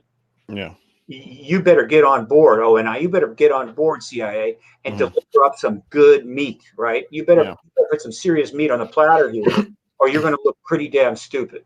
So it actually reinforces the process. Well, one of the things I talked about with Lou Elizondo when he came on the show, and I asked him to be part of this process, and he agreed, which I was shocked by, but was that this 180-day report, the feeling from him that I gathered, and again, just listening to him do countless interviews before he did mine, and I asked him when he was on the show, it seems like the motivation as to why I organized this, this phone in event he was like, it seems like they're gonna purposefully drop the ball on this report. They're gonna fill it with nothing burgers, and they're gonna do it spite all of the congressmen and senators that have come and spoken about this topic. And that's what really motivated me, because I wanted to help him. I feel like Lou Elizondo and Christopher Mellon are really carrying the weight of this on their shoulders. And I could see the exhaustion on Lou Elizondo's face when he was talking to me. And that's why I want to do this. That's why I wanted to motivate as many people to call Congress and demand hearings and demand more out of this report. But just with his feeling of, he doesn't feel like there's going to be a lot of movement after 180 days. It kind of, it's going against a little bit what you're saying. You're very confident, and it seems like he's not as confident. And I'm wondering, why do you think there's is there a disconnect there? Am I reading this wrong? Or is that, or is there, if there was something you could say to Lou Elizondo to give him optimism, to make him say, hey, you know what, maybe this is going to be something significant, what would it be? Let's parse this out, Louis. Yeah. Look, you said some important things there. Mm-hmm. Now, I want to make sure we got this right. Mm-hmm. I do need to go listen to your interview with Lou, and I will. Yeah, no, it's okay. Don't sweat it. I don't expect you to. You're a busy person. Lou has conveyed to you concern that the response to Rubio's request, and it was basically a request. This was in the comment section of the bill. It wasn't enumerated in the enumerated section. People think, well, that's a demand request and they have to show up. Not exactly, but clearly it's advisable to respond. Right. It's not some like a subpoena. So he is saying to you that he is concerned that, in fact, the response to Rubio's request could be a nothing burger. Am I right? Right. So I guess he and I have the same concern, don't we? Yeah. Well, yeah, I guess we do. Well, I mean, the one thing he thought that would have been very wise to request would be another 180 days. So that way it gives these departments more time to organize and less excuses to really provide the American people with something more than a nothing burger. So he did say that. He said yes. Suggested it. Okay. Now, yeah, I mean, well, that's one of the things I heard him say on a show with another guest, and that was, one of the things I had suggested when he was on the show was, and I told him I'm pretty sure you probably one of the first things you would ask for is an additional 180 days. I wouldn't. That would be the last thing I would ask for. But the point is that he also said, did he also say, as you related, he didn't expect much to happen after June? He did not. Okay. No, he told me, and I think it's wise in any situation, not just this, but to manage expectations. Okay. Well, let me put it this way. Yeah. I think it's appropriate for Lou to manage expectations, or even Christopher Mellon. You haven't heard much from him lately. Yeah. Because Lou, which is a good sign, I think. Background working with witnesses. Mellon is in the front line working with Congress. But the point is that because he's seen what I've seen. You wake up one morning and you discover that there's you sleep in late, you wake up and you discover there's like hundreds of people invading the Capitol of the United States, and you're going, well, I didn't see that coming, right? Yeah. And so he knows that anything could happen, and so he's managing expectations. I have no problem with that. And yes, he's concerned about the report, and he should be. Okay. As far as talking about another 180 days, well, I'm not sure the significance of that. I wouldn't want to put that out there. I don't want to give an excuse to stall. But okay, now that's fine. So I'm cool with that. Now let's talk about me. I'm not Lou Elizondo. I'm a political activist, right? I don't need to manage expectations. My job is to raise expectations. Right. You want to get things done. You get people excited about things getting done. You don't get them. In other words, if you're in the civil rights movement back in the 50s or the early 60s, you don't go out there and repeatedly say, "Look, I got no idea when we're going to be able to get the Civil Rights Act. Maybe not in our lifetime, right? Yeah. But I just don't want to have you have over expectations. Yeah. You cannot advocate that way. No, but you could also put, if you're a part of that civil rights movement, you could tell the people that are about to engage in that movement, hey, expect to be hit in the face with a baton. Oh, yeah. Expect to bleed, and I think that's what he meant, is like, don't expect this to be disclosure with a capital D. Don't expect some obviously alien bodies or any sort of meta materials or any White House lawn moments, I think, is the expectation he was setting. I've heard him say that. Yeah. Look, again, I'm the activist, right? Yeah. So I'm driving expectations. He's trying to manage them. Right. So he makes the statement, don't expect disclosure with a capital D. In fact, he's talking about these. They're not, and believe me, they're not, they have never uttered my name. I imagine that to some degree I'm creating some problems for them. I'm being very aggressive and trying to understand and project what I see going on. Anytime they could call me up and completely give me a full accounting of what their plans are and what's going on, and I would adjust accordingly, but they're not going to do that. And so, I'm sorry to cut you off. Sorry. I can tell you, I think you are on their radar, because they're the ones who got me in touch with you.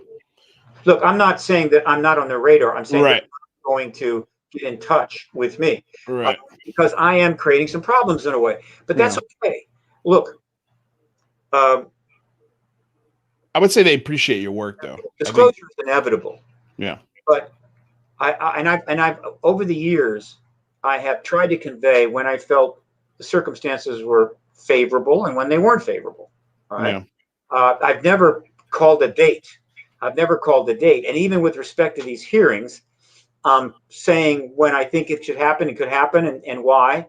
Does that mean I'm calling it? Absolutely no. No one's called me up and said, Steve, we're holding hearings on such. No, I don't do that. But as to this, I need to give people a sense of when it's positive, when it's not, so they can continue to engage it year after year after year, decade after decade. And that's why I use the civil rights analogy. Right. We have to, in other words, what do we want? We want freedom. When do we want it? We want it now. Yeah. What do we want? We want the end of the war. When do we want? We want it now. That is what an activist does. Now, the circumstances right now, though, have never been more favorable than ever in history of this movement, going back to the 40s. And there are all kinds of signs that things are coming. So it's important that we do what we can, and you'll relate to this, to get people involved, to get them excited, to get them into this. Yeah. Because what this will do is make it easier for our leaders to do the right thing. Okay. All right. In other words, it's kind of like, in order for activism, if you study the major activist movements, and most activism really, there are exceptions, there's one commonality, and that is a group or whatever are trying to get the government to do something it doesn't want to do. Right. Period. I mean, just, you can think, everyone, it's all the same thing. Right. And so they don't want to do it. Okay, fine. And they have their reasons. Right. And if ultimately for them to yield and do what they don't want to do, they have to be convinced and or pressured to do it. Right. And so even as you get close to the goal, even when you're near the prize, if you don't ratchet it up at that point, you're giving them an opportunity to slip away. Yeah. In other words, you're in my face, but I don't still not feeling it yet. It's not strong enough. I'm on a holdout, and eventually you'll go away. Yeah. But if they're eventually confronted with situations where it's clear that there's no way out on this, then they decide, okay, I got to do what I want to do. Then, you also want to make it comfortable for them to do what they want to do. Right. You're not trying to beat them into submission. You're trying to put them in a position where this is their pretty much their only option, and then you want to grease the sleds. You want to, make it okay, which is why I talk about how the members of Congress will benefit enormously by being involved in this process and being involved in those hearings. It will elevate them in history and on the world stage, and there's a win-win there, right? And so forth. Okay. Now, Elizondo is a slightly different position. He is actually they're dealing with the mechanisms of the machine. Right. They're trying to actually effectuate and negotiate the outcome, and it's uncertain. And so they have to maintain expectations so that if things go away from them, it doesn't undermine their position. And so when I say I think hearings can happen in May, if they don't happen in May, I'm not taking any hits here. People, you're always wrong. So what? It didn't happen in May because the truth embargo continued. Right. So we found them in June. That's not the way it would work for Mellon and Elizondo. Right. So they have to keep it out there.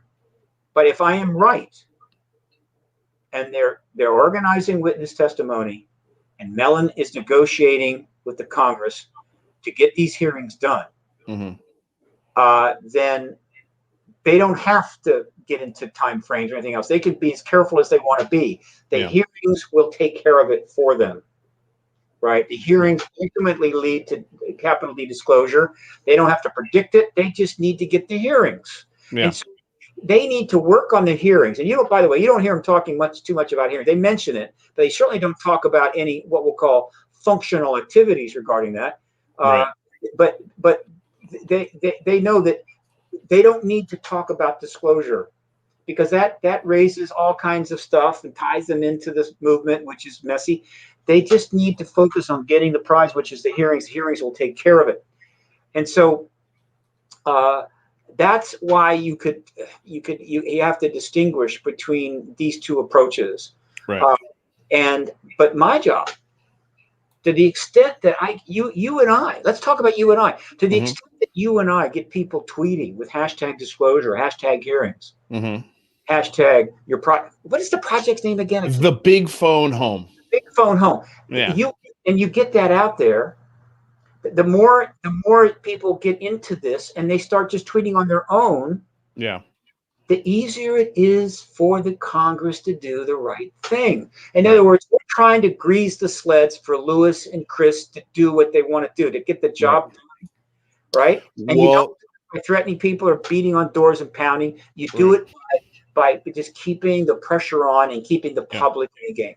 Well, that's a good segue into my next question, and that is, are you going to join us on April 24th, 2021 for my live stream? You can come on anytime you want, and talk about activism, talk about UFO, UAP disclosure with us on that day. Is it my name in there? Nope, I don't have your name in there yet, just because I didn't have your permission, so I didn't want to put it in there. But this poster, I didn't know you were putting it up right away. I expect you were going to get back to me. Yeah, I'm fine. Great. Yeah, awesome. Well, I just wanted to, invite you publicly. So, don't you worry. Your name will be added to this beautiful list, this beautiful poster we put together.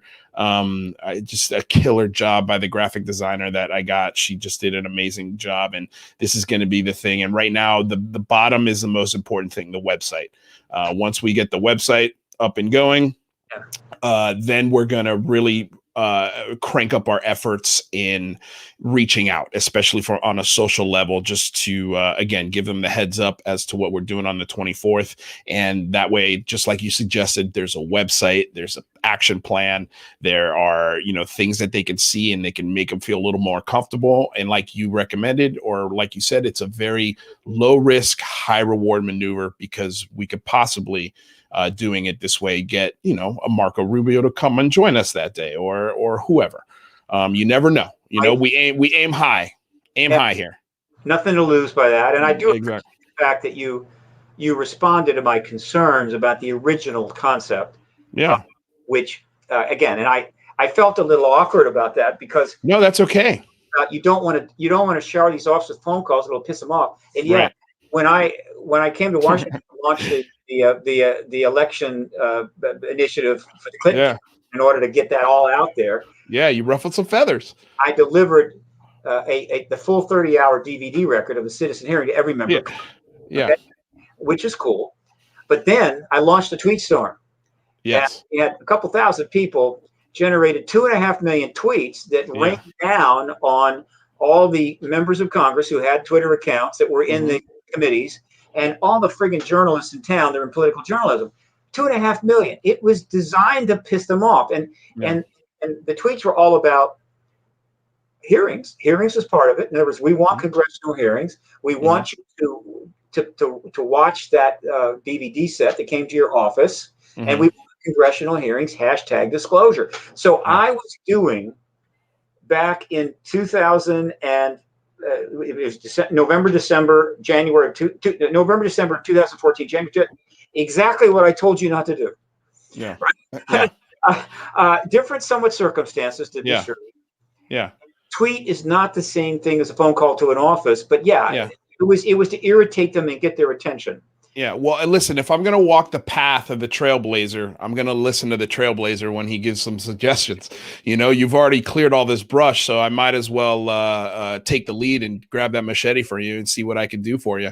But this is something I want to talk about because this is also another just sort of common point that I want to really stress about the big phone home. And that is different people, especially in the UFO community, have different ideas. They have different philosophies. They have different beliefs. They have different way of thinking of things. And this question right here, this comment made me think of this, and I thought it was important. And Lilo says, I understand Bassett's desire for ET hearings, but I'm not calling or emailing asking anyone for ET hearings.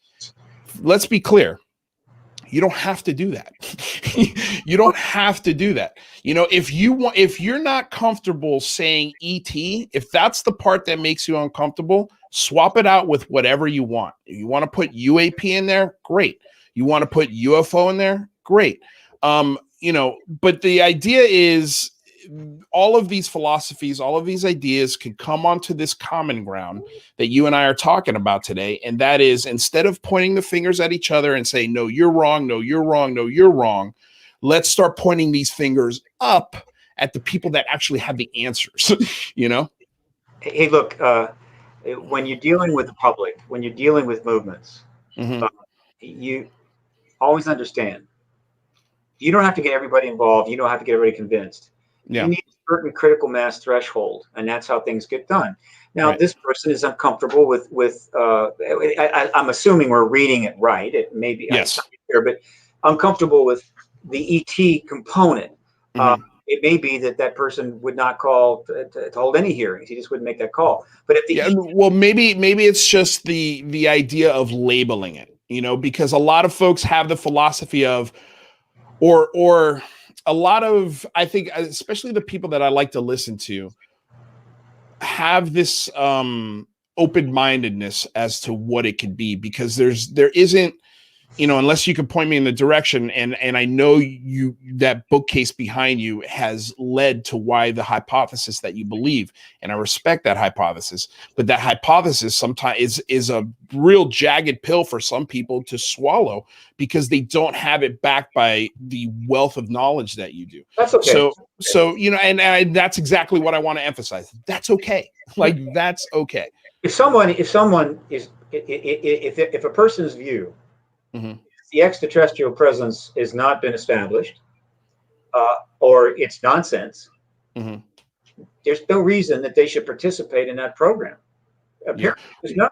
Well, no, I don't think they're meaning the ET. I don't think they think it's nonsense. Obviously, they're interested. They're here. They're engaging in the show, but they just don't feel comfortable with definitively calling it ET.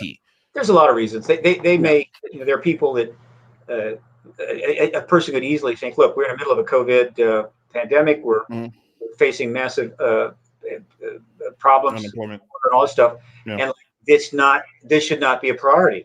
That's fine. That's perfectly okay. No problem. I do think it's a priority, and I'm reaching out to those that feel the same way. And if we get a mass of those people that feel the same way, then we will get done what we need to get done. And Right. I'll tell you, even if we hold the hearings, and even if the hearings are powerful, and even if the president goes ahead and confirms the ET presence, there will be people that will post, why Right. did you do that? We don't need that, right? It's not important enough. There's other things you should be doing. Hey, we live in a world now, unlike any time in human history. Mm-hmm. In some respects, it's a good thing. Some respects, it's a bad thing. But we're in a situation now where if something happens, not one, not 10, not 100, not 1,000, not 10,000, but 1,000,000, 10 million people can give you their opinion about it. Yeah. That wasn't the way it was in the past. You're going to have 10 million people doing Yelp reviews on what the hell you were doing. Now, Right. so you have to understand that anything you do is easily criticized and easily disagreed with. And that's cool. You don't react, you don't get mad, you understand, and you move forward. Right. And one way to get this down, I think, well, for people that are trying to get what I'm saying, it's a cool thing to do. Go to IMDb. By the way, I have an IMDb page. Check it out. Yeah. Go to IMDb page and pull up what are easily the consensus greatest movies of all time. Yeah. People kind of know who they are. Just pull those movies up, okay? And then go look at the negative reviews. Pull up the 1-star reviews of like Citizen Kane. and Lawrence of Arabia. Right. And listen and read what people are saying about these movies, how awful they are. And that will tell you and remind you that, like, in a world that we live in, you move forward by consensus and by cooperation with respect for different opinions. But if you're going to react to the negative opinions, if you're going to take that as personal or in any way view it as a big problem, then you're making a mistake. Yeah. Right? If the people opposed to the disclosure process become sufficiently motivated and committed, and were to start an anti-disclosure movement, meaning we don't want to know this truth, and they really got out there and developed a critical mass, they might very well succeed and prevent it. And that would be their prerogative in a free society like ours. And I would totally respect it. I wouldn't be happy, but I would respect it.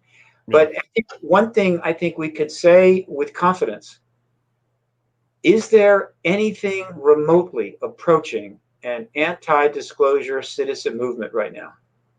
Anywhere? I don't think so. Doesn't exist. Doesn't exist. Okay. Yeah. So I think we're good. Okay, we're good. And again, disclosure doesn't lead to utopia. Right. Everybody's not going to be thrilled. Right. There's almost nothing you can do in a complex society that makes everybody happy. Right. You send people a bunch of stimulus checks. A lot of people are happy. A lot of people are enraged. Right. You've got every policy you're seeing right now. It's either it's happy or enraged. So that just doesn't happen.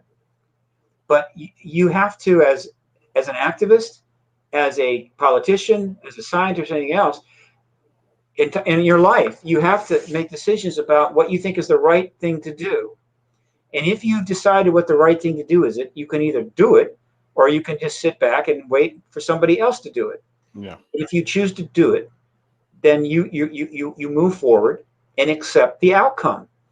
And these are things I haven't said before, so I appreciate your letting me get them out, because I'm really talking about this much. I love it.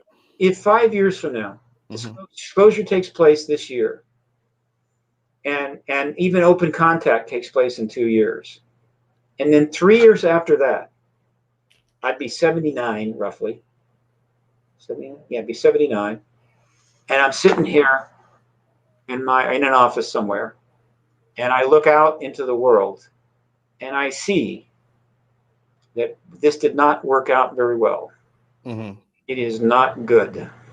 It is a mess. It is awful, and it just didn't work out.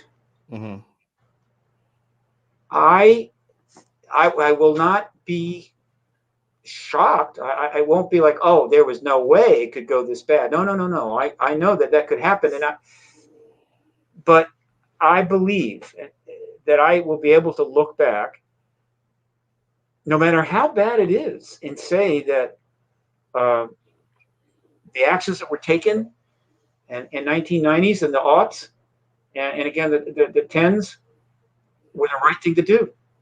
They were the right thing to do. Yeah. I can't imagine looking back and saying, no, that was the wrong thing to do, which brings up the key point. In history and in life, doing the right thing doesn't mean that the outcomes are going to be sterling or wonderful. Right. But doing the right thing consistently is shown that overall the outcomes will be superior. Right? So you do the right thing in one thing and it doesn't work out too well. Mm-hmm. But because the attempt was made to do the right thing, those people or others who are aware of it can over here on something else move forward and do the right thing. Or it's even more complicated than that. The point is that you make decisions based upon the probabilities. Okay, in a sense. In other words, doing the right thing has the high probability. For instance, in government, lying has a probability of having a good outcome, usually short-term outcomes. In other words, you tell a lie because there's a short-term benefit. Mm-hmm. We've learned from experience there's a long-term problem, long-term detriment. And so telling the truth often has a short-term negative. You tell the truth, you get smacked, but you told the truth, and that makes it easier to do other things. And so again, telling the truth basically is doing the right thing. But everybody knows that telling the truth doesn't always have immediately benefits to you or short-term wonderfulness. It can be painful. But overall, if you consistently tell the truth, you will have better relationships. You will have better success, I believe, in business and in other things. So it's, again, the collective outcomes. It's easy to always point at any decision as like, you do that, and that's going to happen, and that's a disaster. Right. It's easy to do. Right. Now, there are situations where it's clear that doing what you really think is the right thing could have a catastrophic outcome. And so a wise person will say, another day. And that describes the situation in 1947 to 1952 or 53 when the truth embargo was eventually developed and launched in a way. Mm-hmm. And the reason was this: telling the truth is the right thing. But at that time, if the government had told the truth to the American people and to the world about the ET presence, there was a significant concern of a horrible outcome because of extraordinary circumstances. And the extraordinary circumstances is that they knew the world was about to develop nuclear weapons across multiple countries, and very likely those weapons will get used. And we could not, and the ability to predict what would happen and all of the variables was beyond them, and they didn't have the supercomputers we have now. And so they decided we cannot tell the truth. I believe that was the right thing, right? And so there are the occasional exceptions to it, all of this. But again, for those that are having some doubts, I've been in this a long time. Mm-hmm. Ending this truth embargo is the right thing. I am absolutely convinced of this. Yeah. Well, I don't think you're going to find a lot of arguments on that end. I mean, even from the most ardent skeptics, I think even a Mick West would want to see some hearings. You'd have to ask Mick that. Yeah, of course. Okay, so we've had you for a little while now, and I know you have another interview tonight. So I want to. I got time. Well, it's at 9:00, so you got an hour and 50 minutes. Oh, I have a 9. Okay. Yeah. I was because when I couldn't find you, I was like, wait a second, let me check his website and look at his schedule, and you had me on there. I'm like, okay, so he's got to be on there. But I want to give you some rest between the two. You want to go on further? I'm happy to continue. No, I know you are. I know I could keep you on here for 6 hours, and you'd be more than obliged because this is your passion. 6 hours. Yeah. Well, I think I could. No, I'm kidding. So I really wanted to ask you quickly because I thought it was just an amazing feat of activism when you and Stephen Greer organized that National Press Club conference. I got to stop you right there. I got to stop. Yeah, stop me. Correct me. Did I say something wrong? Greer organized that. That was Okay. a disclosure project. Okay. I helped a little bit. That's all. Okay. That was Okay. the project, not I'm mine. just saying you were in the room. I was in the room. Okay, you were in the room, you had a hand in it, and I think yes, you're right. Stephen Greer did organize that. That was his baby, but I know you had some influence there. A little. It wasn't Yeah. a big deal, Yeah. I assure you. But I wanted to ask you about the feeling in that room or at that time. Was that 1996, if I'm not mistaken? 2001. 2001. God, why did I think it was the 90s? Whew. Anyway, I'm getting old. I'm getting up there. I know. So did you have the same optimism in 2001 that you have today? Oh, I was excited. Yeah. I felt things were happening. Yeah. But it wasn't at the level I have today. No. Yeah. That press conference was a milestone. I feel, and I look, believe me, I had a lot of empathy for Stephen Greer that year. Yeah. He put a lot on the line. He had a comfortable life. He had it made. He didn't need to go there. So Yeah. he did this full time because he's a contactee. So he had massive motivation. And so he spends 100,000 or so. He gets the witnesses' testimonies together. And aside from anything else he was doing, and he wisely booked the press club in the main ballroom, which is where I held the citizen hearing on disclosure, by the way. Yep. And he brought the witnesses in, and it was done right. He had a pretty sharp public relations person that filled that room. Yeah. There were a lot of public there, but there were also a lot of journalists. A lot of journalists. The biggest journalists in the history of the press club. Yeah. But more importantly, there were like a lot of international journalists there. There were about 17 camera crews in the back of the room. I mean, this was the biggest press conference in the history of the National Press Club. Okay. Yeah. But it is 2001 still. A lot had been happening in the 90s. I was part of that. There was a lot going on. So we were moving forward. And so they hold the press conference. And it was okay. It was good. Yeah. And then he had the tape, which was the tape of the other witnesses that weren't there, and there was a lot of that. Yep. And so he handed that out to the media, and then one of those was given to a technician that worked closely with Keith Morgan, worked closely with Nightline, and God, what's the Nightline guy, the head guy, the big guy, way back. Nightline. I can't. Anyway.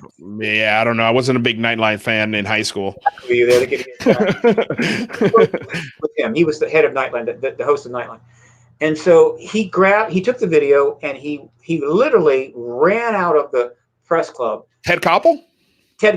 He ran out of the press club and it's not that far. It's probably about 9 blocks to ABC, went up to Koppel's office, said, "Look at this," and Koppel puts it in the machine and starts looking at the testimony, right? And I don't know how much of the testimony he watched, but because Keith is big into this issue, he's been big in it forever. He's made his contributions, and he's still into the issue. Yeah. But he was really close with Ted. So Ted, not anybody can just run into Ted Koppel's office. And so later that night, we got a call from ABC. It came in, and it was, I forget who it went to, and then they immediately passed it to me. ABC News wanted a list of witnesses they could vet, they could interview, and dig into. In other words, they got to vet them out, right? Yeah. They need more about these people that were, and so forth. And we were really, and then I passed that note on to Stephen Greer. He came back with a list of suggested witnesses, and I think he added Edgar Mitchell, who wasn't one of the witnesses there, but Mitchell was powerful. And so that was then sent back to ABC. And I have to assume that some effort over the next couple of months was made to start interviewing some of these people, though we don't have any direct information about that. No one has ever really dug into that and interviewed people. Did you get contacted by ABC? But I imagine they did.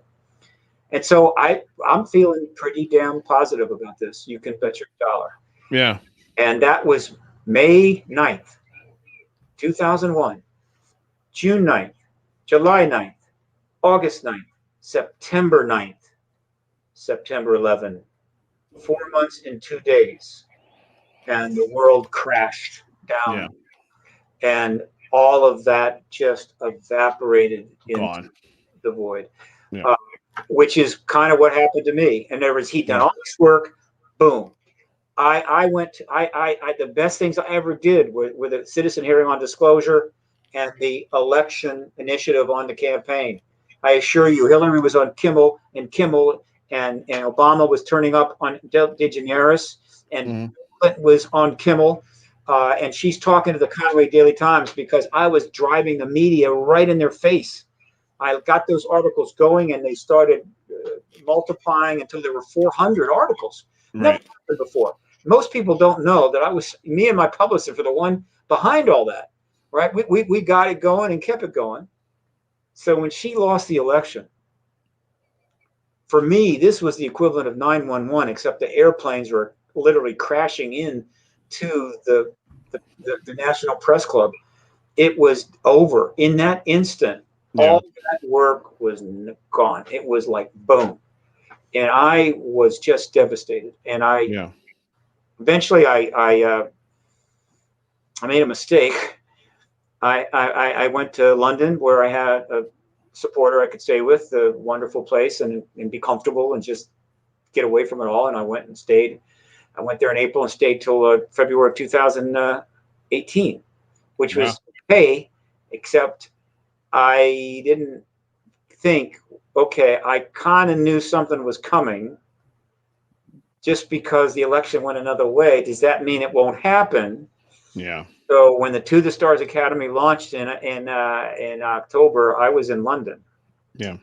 And so I was out of the picture.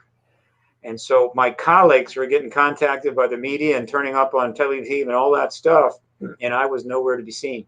Yeah. So in that sense, it was unfortunate, but I that's fine. That's okay. I needed to go.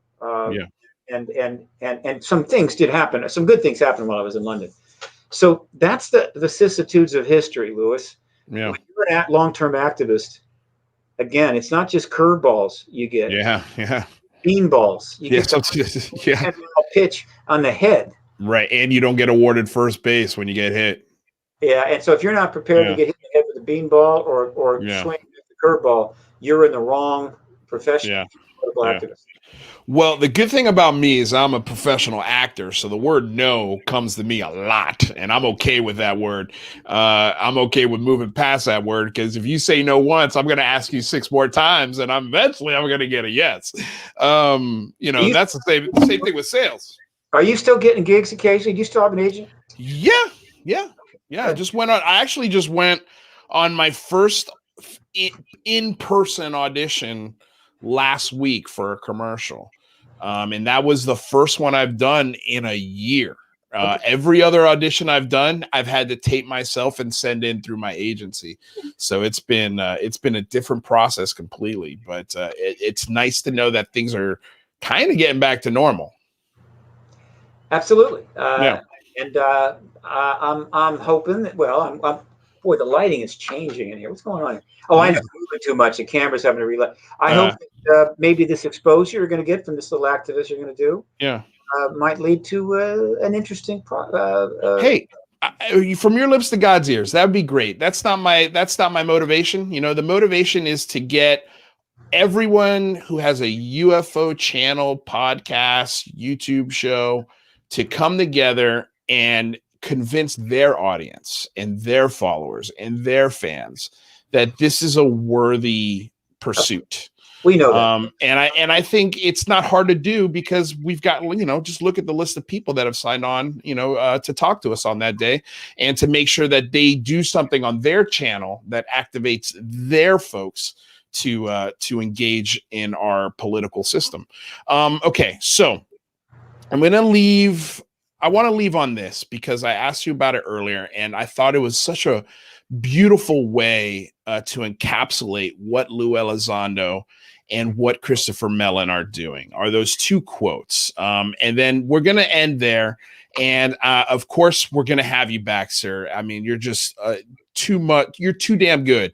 All those 1,200 microphones has really made you a sharp person to talk to, and I really appreciate you just sitting back and really taking the time. I can't say thank you enough. So, with all of that said, before we do go into those quotes, if you need a second to find them, because I know I kind of just you want me to do it, okay? Yeah, because you have them written down. I don't have them written down. What I wanted to do real quick was just talk about your website. I wanted you to plug your website, tell people where you can find more information about Mr. Bassett and what he's doing, and ways to help.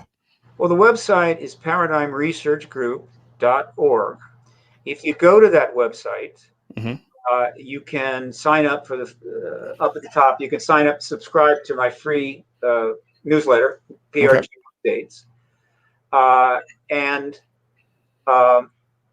you also can, if you go to the print media, if you go to resources, and scroll down to print media archive, and then go to October 10 of 2017. You will see the first earmarked article published about the To the Stars Academy. Right. And if you then go forward from there, chronologically to the present, you will get to read 700 articles about To the Stars Academy and subsequent developments that have come from that. All right, hang on, get the first one up here. Here we go. I got that. And at that point, you will know more about the To the Stars Academy than 99% of everybody on the planet. Yeah. And if you go up to issues, you can go to the Stars Academy and go to the media section, and there you will find 160 plus videos related to the Stars Academy, statements and presentations by Elizondo, Mellon, as well as interviews of them, as well as some news coverage and so forth. Yeah, I've got it all right here, so you guys can see where to find it. This is a lot of work, but I'll tell you. Yeah. I have a bunch I have to add to it. I mean, I've got to get caught up there. But the reason I did that is that anyone that wants to get on top of this issue that they're seeing unfold before their eyes, their very eyes, that's the fastest way to do it. I mean, it'll take you about a day, but I'll tell you, once you're done, you'll start to get the picture. Okay, so let me set this up. This is a very important thing. Again, because Louis Elizondo and Mellon and the other men and the other people in the To the Stars Academy are limited in what they can say. They leave to us the necessity to infer and extrapolate, but they're limited. They're under certain constraints in order to do what they're doing. I get it, it's no problem. But they did something special in the Unidentified series. There were 2 seasons. One was 6 episodes and one was 8. And the first 13 episodes were about witnesses, a lot of national security stuff and so forth. Pretty much basic, sticking to what I felt was the script. But then they shocked me. I'm watching the 8th, final episode. This is basically the end of the Unidentified series for the finale. Future, so maybe even after disclosure. And I'm watching this, and I realized that they devoted the 8th final episode to contact.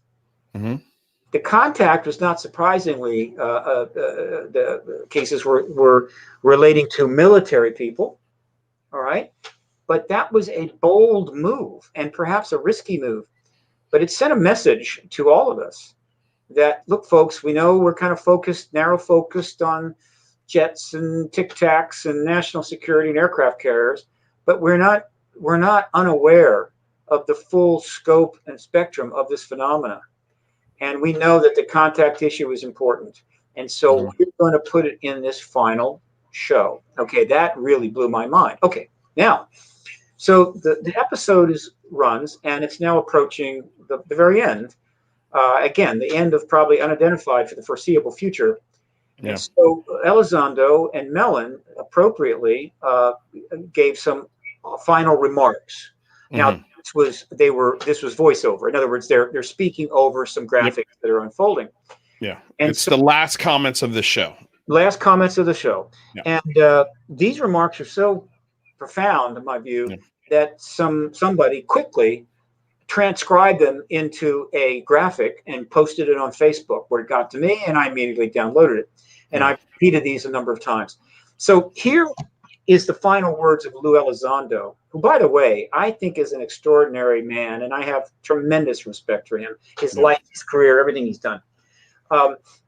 Here is what Lou Elizondo closes out with.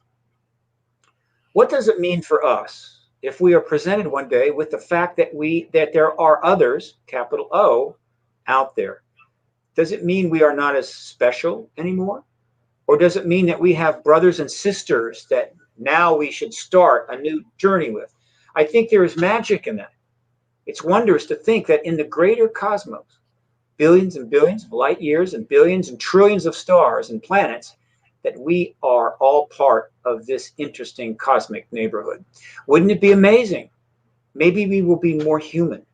Maybe we will learn to be more than human if we have a chance to learn from something else. And therefore, our definition of being human is being expanded. These are not the remarks of somebody that doesn't understand that there's an extraterrestrial presence.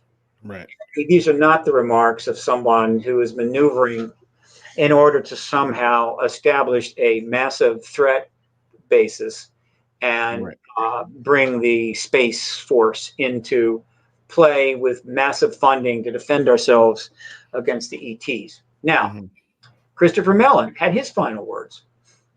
He's a man of fewer words, and that's okay. He couldn't have been more clear. The phenomenon is real. These are not Russian, US, or Chinese vehicles. If there is another intelligence from another system which is vastly more advanced and sophisticated than we are, and we are able to establish contact and communication, it would be the equivalent of possibly gaining hundreds of thousands or millions of years of knowledge in days or weeks. Now that's a little an overreach there. Point is being made.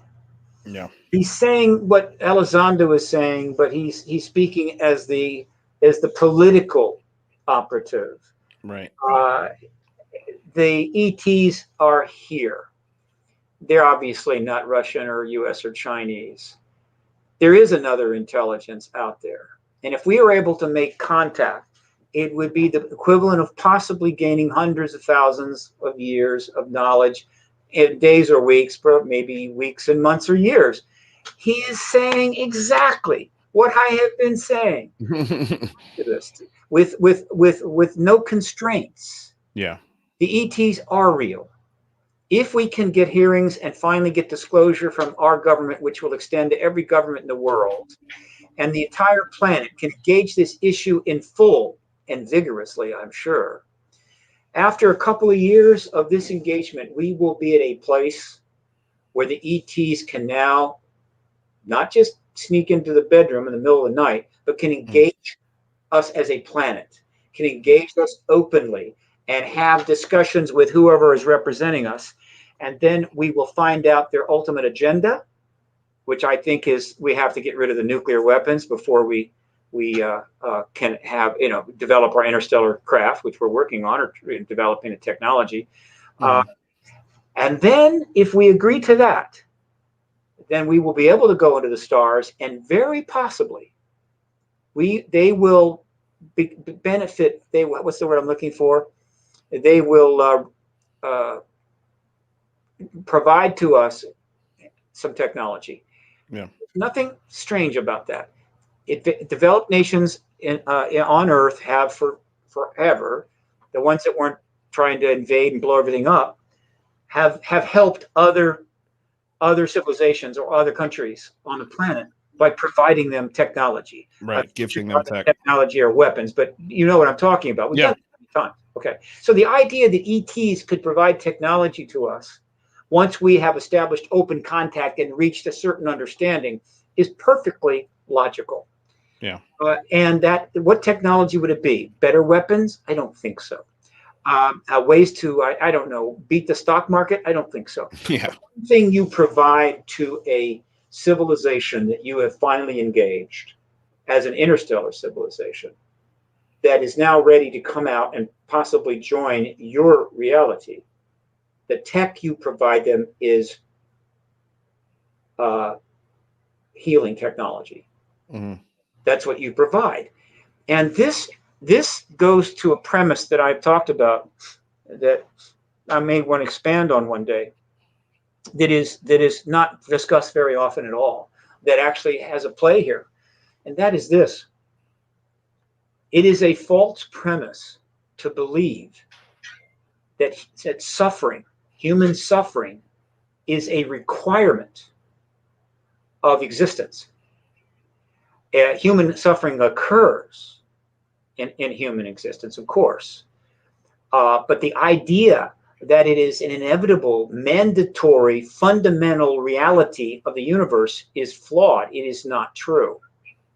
And so this idea that, well, if we could cure cancer, and if we had the technology to avoid the degradation of the brain, if we could heal virtually all of the key diseases, if we had the technology that could provide the kinds of resources that would allow us to ensure that every human on this planet has the fundamental needs and didn't die of diseases and starvation or bad water, then hell, there would hardly be any suffering. And that would violate some cosmic principle.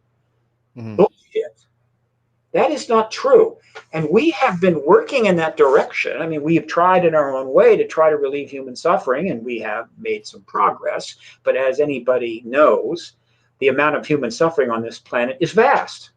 Sure, it's vast, but it's also the least amount it's been in human history. Well, not on a bulk basis. In other words, Yeah. on as in terms of the kinds of suffering and so forth. But we got 7.7 billion people. Right. So the basis of the number of people suffering at any one time, the greatest in human history. Right. So if the ETs can do that, then it's possible that we could transform this planet. And I do not see any reason why they would see that as a bad thing. By the way, they could probably provide us with some damn good birth control technology. Really start managing the population. that would be I think that would be yeah. Well, then we're gonna have to figure something out real quick. But I mean, if they're gonna be gifting us technology like that, then we're no longer constrained to the real estate of our own planet. We could extend that real estate wherever we want. If that's the kind of tech that would come down to us. But that's fun to think about. That's for sure. But I've said this many times. This is not the first time I've said this. All right. Yeah. But if you read what he said, he is saying within the limits that he needs to speak exactly what I'm saying. Yeah. And by the way, I invite people, if they haven't watched the movie Elysium, stream it. That's good. Watch it again and think hard as you're watching it. Don't just take it as eye candy. Yeah. The movie Elysium is a very interesting movie. Yeah. So I think, Chris, if you're hearing this, you and I are on the same exact page. I'm just a little more aggressive in how I turn the pages. But again, when you talk about what is the right thing, think about this, Lewis. If you, and I think you're there. I mean, I'm assuming you're there. If you are where I am at, which is disclosure, if we can get it done, could lead to open contact in 2 years. And open contact allows us to possibly now engage these other civilizations, assuming we reach an understanding, and key understanding is going to be nuclear weapons, which is why they kept turning them off all the time. And that engagement opens up to technology that could transform the planet and human suffering. And that's only a couple of years down the line. How could you not think that ending this embargo as soon as possible is the right thing? Right. Yeah. It's the right thing, doesn't it? Yeah. No, it's the only thing, really. I mean, this truth embargo, the way it almost sounds like an unwritten rule in baseball, where it's like nobody actually talks about it, but everybody understands it. It's and I agree. I think we're in a very interesting time to change the discussion and change it in a positive way. And it's happening, as you said.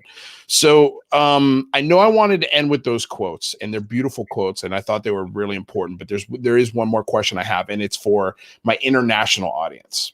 Certainly. Is there anything that anyone outside of this country can do to influence U.S. representatives to openly discuss this? In other words, should they call, an embassy? Can they call an embassy? Is that wise? Would you recommend that? Is there anything they can do? Because a lot of, especially my friends in the UK, they look at the United States, and it's true. Like, most of the cases come from this country. Most of the good information comes from leaks or somehow floats out there from our government. And as far as the UK government parliament is concerned, they're almost like you could rewind the clock 50 years on the discussion part of this topic. And that's how they sort of see it. It's almost silly to them.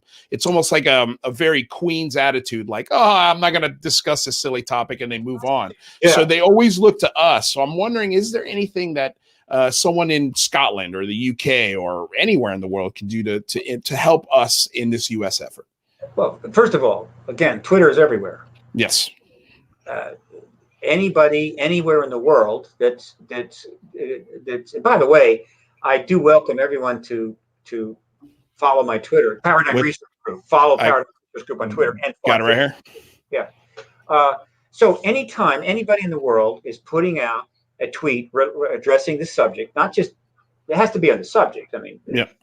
They need to put in #disclosure. And if you've got enough room, #ET hearings. And if you've got enough room, #, phone home. That helps. Now, technically, anybody in the world could participate in your project. They could tweet members of Congress that members are not going to know that where the tweets are coming from. Right. So if they want to add their tweets to the members of Congress that you've listed on your show, that's okay. I did the same thing. I had plenty of people doing tweets from out of the country. Yep. You don't want to call the offices. No, don't call the embassy. That's not going to get you anywhere. It's not going to happen. Yep. But let me tell you, this is a Twitter world. We just live in it. Yeah. I don't think we fully, though there may be some changes coming which may alter this statement, because it is it's getting out of hand without question. But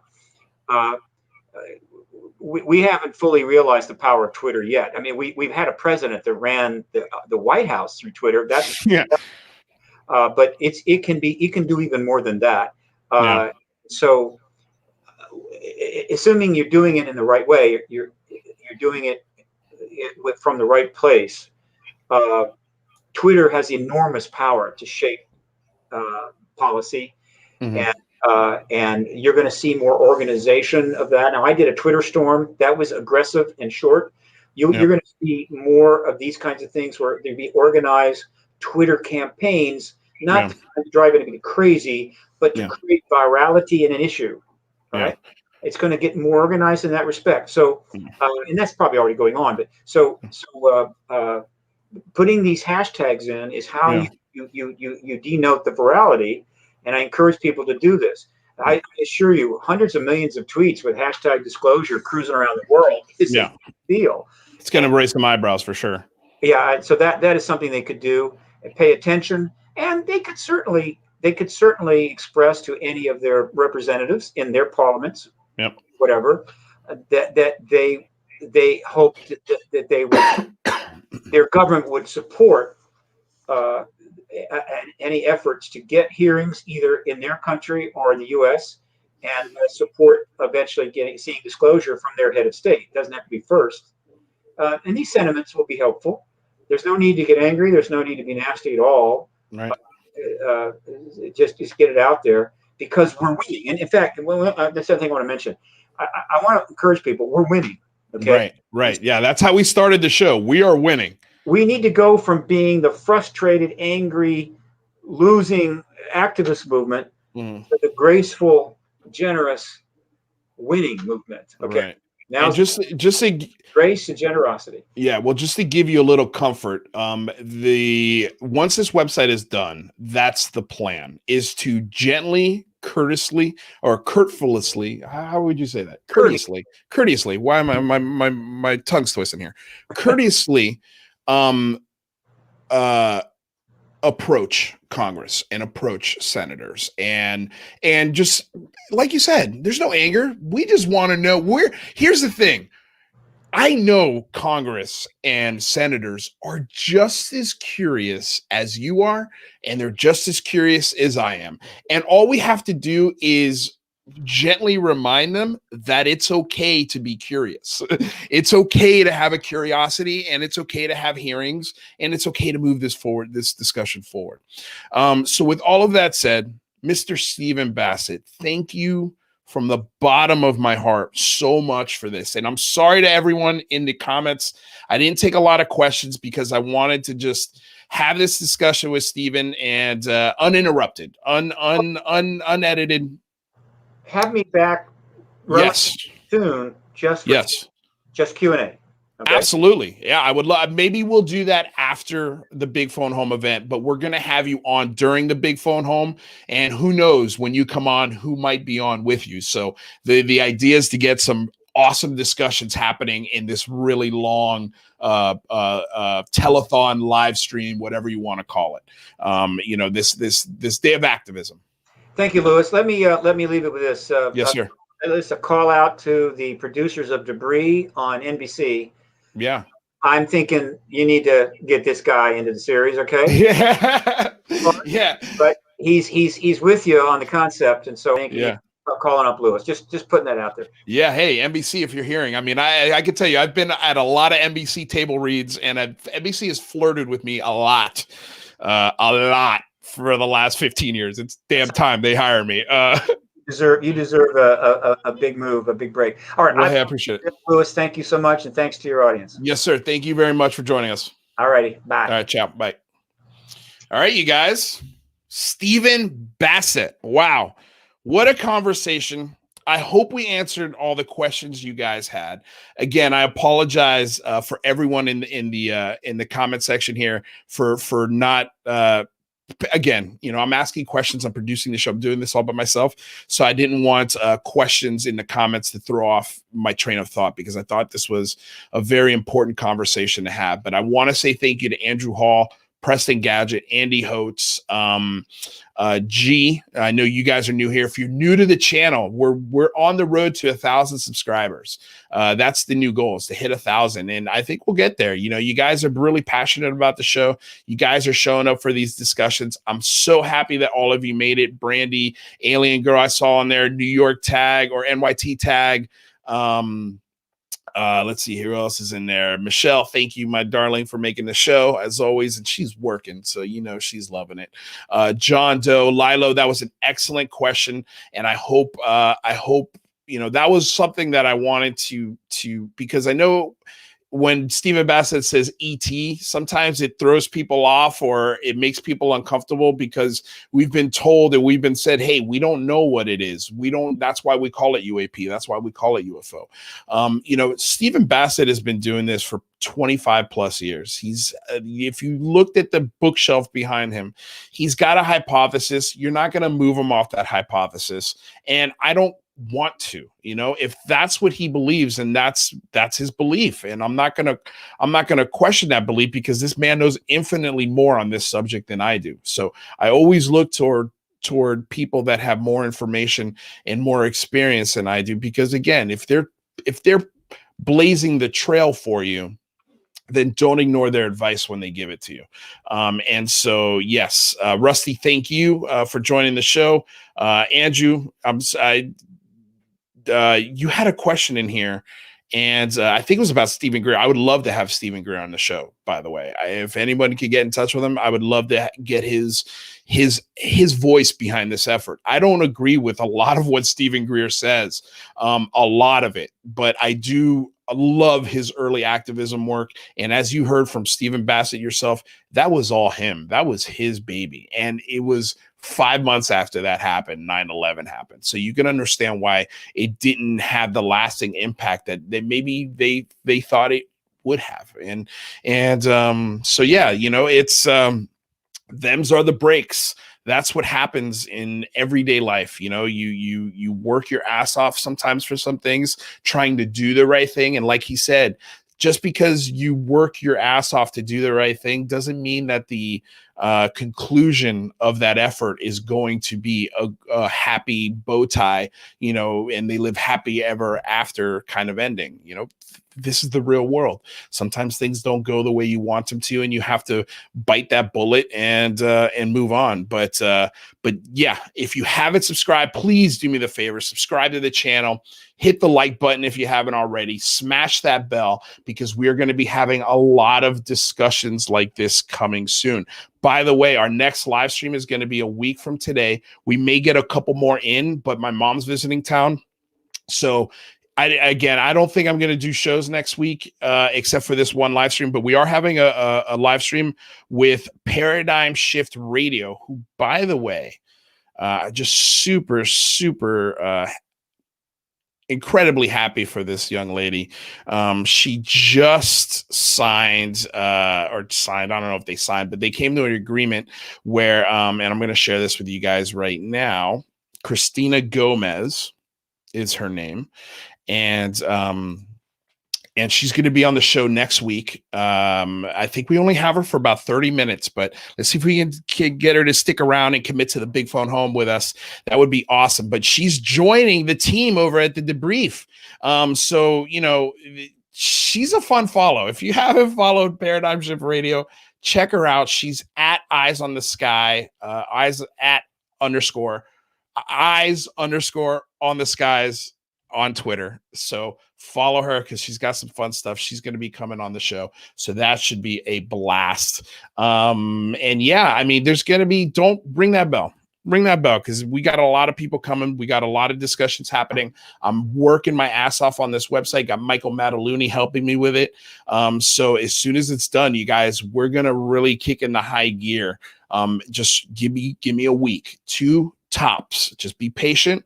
And as soon as this website's done, I just want it to be perfect for you guys. So it's as easy and straightforward to use, but not only that, but to understand, especially to the senators, the congressmen, the celebrities, the Senate Intelligence Committees, the subcommittees, when we send all of this mass stuff, engaging them and telling them what we're doing, and then engaging them again the day of, they'll know it's coming.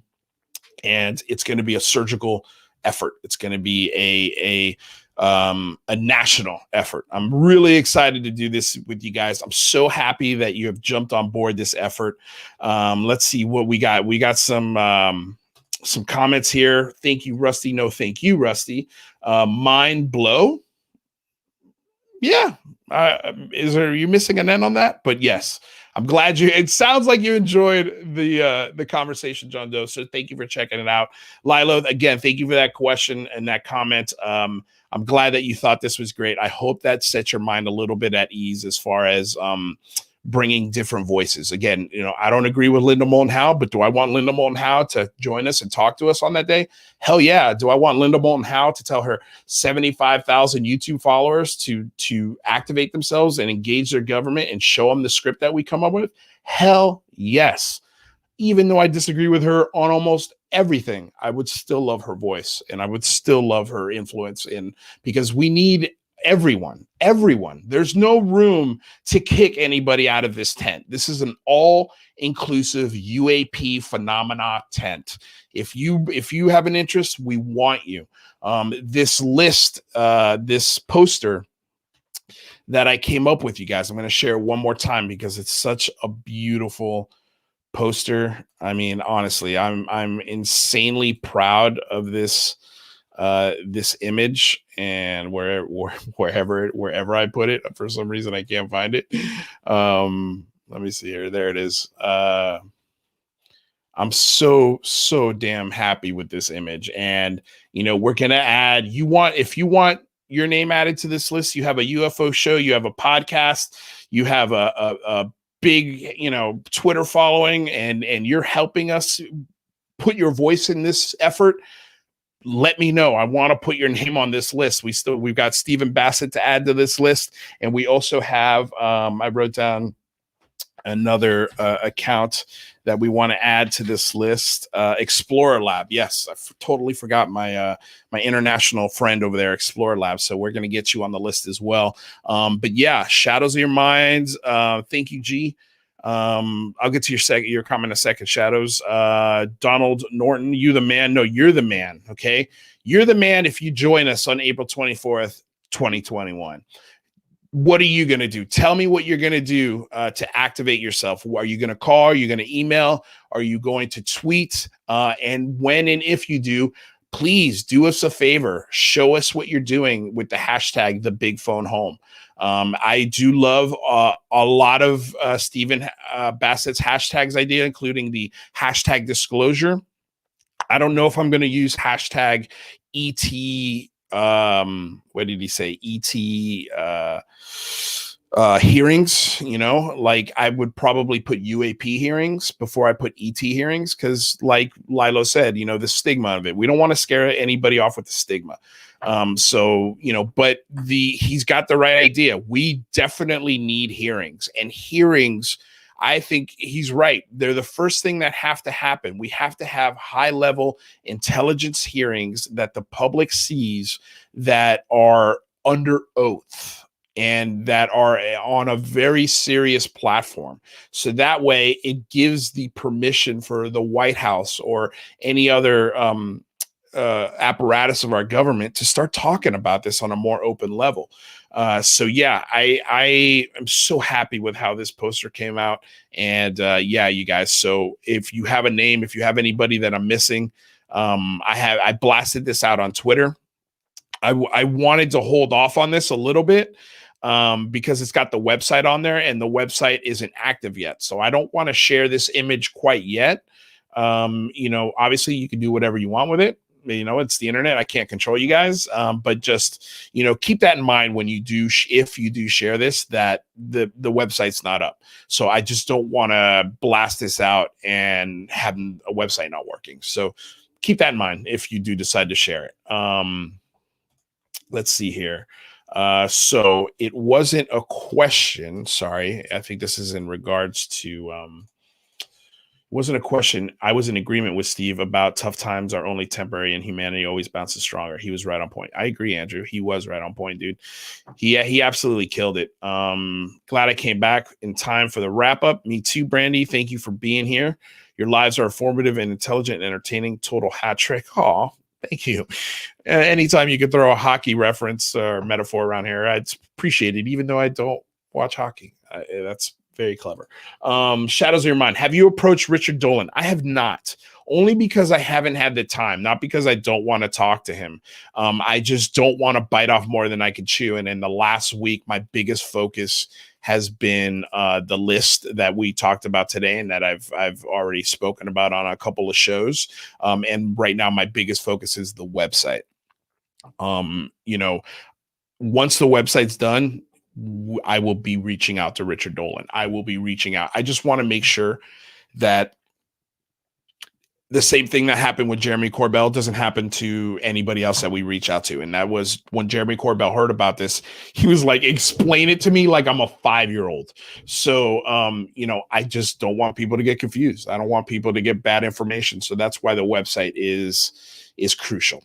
So that way, when people go to it, they get the right information. So that's why I haven't approached. Really, I've been kind of silent in reaching out to all these people right now, because again, if they do click on it, I want to make sure that they have somewhere to go that looks good and that makes them comfortable in joining and publicly endorsing this effort.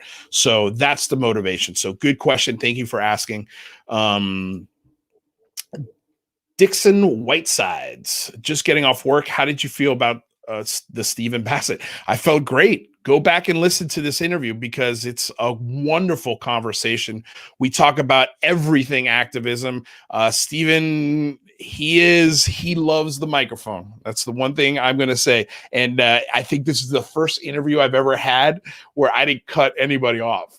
Like, I mean, he talks, and I love it. I love it because there's just so many nuggets that he throws your way. So definitely Whitesides, go back and check it out. So I think that's it for me today, you guys. Thank you so much for coming by, getting weird with me here. Thank you for being active. Thank you for sharing the effort. Remember, use the hashtags, the big phone home. If you're impatient like me and you want to get started on this effort right now, check out the comment section. In that comment section, we have a list to all of Congress and senators. It's not as put together and as easy to navigate as my list. You're going to have to do work and to find these committee members and people, in your state. It's a lot of work. It's not a lot of work. It's clicks. It's not super hard. But if you want to get started, the link is in the description. You can get started on your own and start approaching Congress however you think is the right way to do it. All I ask is try to be courteous, try to be professional, try to not, this isn't Storm Area 51. This isn't, a high school amateur event. We're trying to do this as professionally as we possibly can, so we can attract as many public figures as we can to this effort. So again, you guys, just thank you. Before we leave, of course, I want to say thank you to the sponsor, BlueMarlinChronicles.com, purveyors of the world's finest fishing tackle since 1995. And of course, I love to always say thank you to my friends over at the awesome band DOS Tapes. They provide all of the music that you hear on the show. Their SoundCloud link is also in the description below.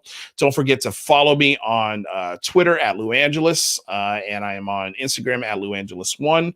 So don't be shy. Engage me, tag me, use the hashtags, the big phone home, use the hashtag UAP secrecy, use the hashtag UAP UAP hearings, and UAP disclosure, whatever you feel you want to hashtag with, you go ahead and you use it. But if you're following this event, if you're trying to help us galvanize everyone, try and use the first two hashtags. Again, hashtag the big phone home, hashtag and UAP secrecy. And if you can't fit them both, then I prefer you use the big phone home in the US. If you're in the UK, lead with and UAP secrecy.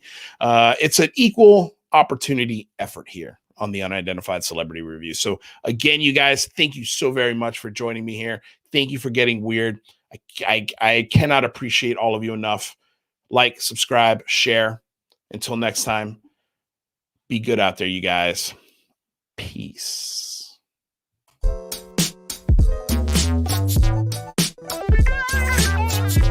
Unidentified.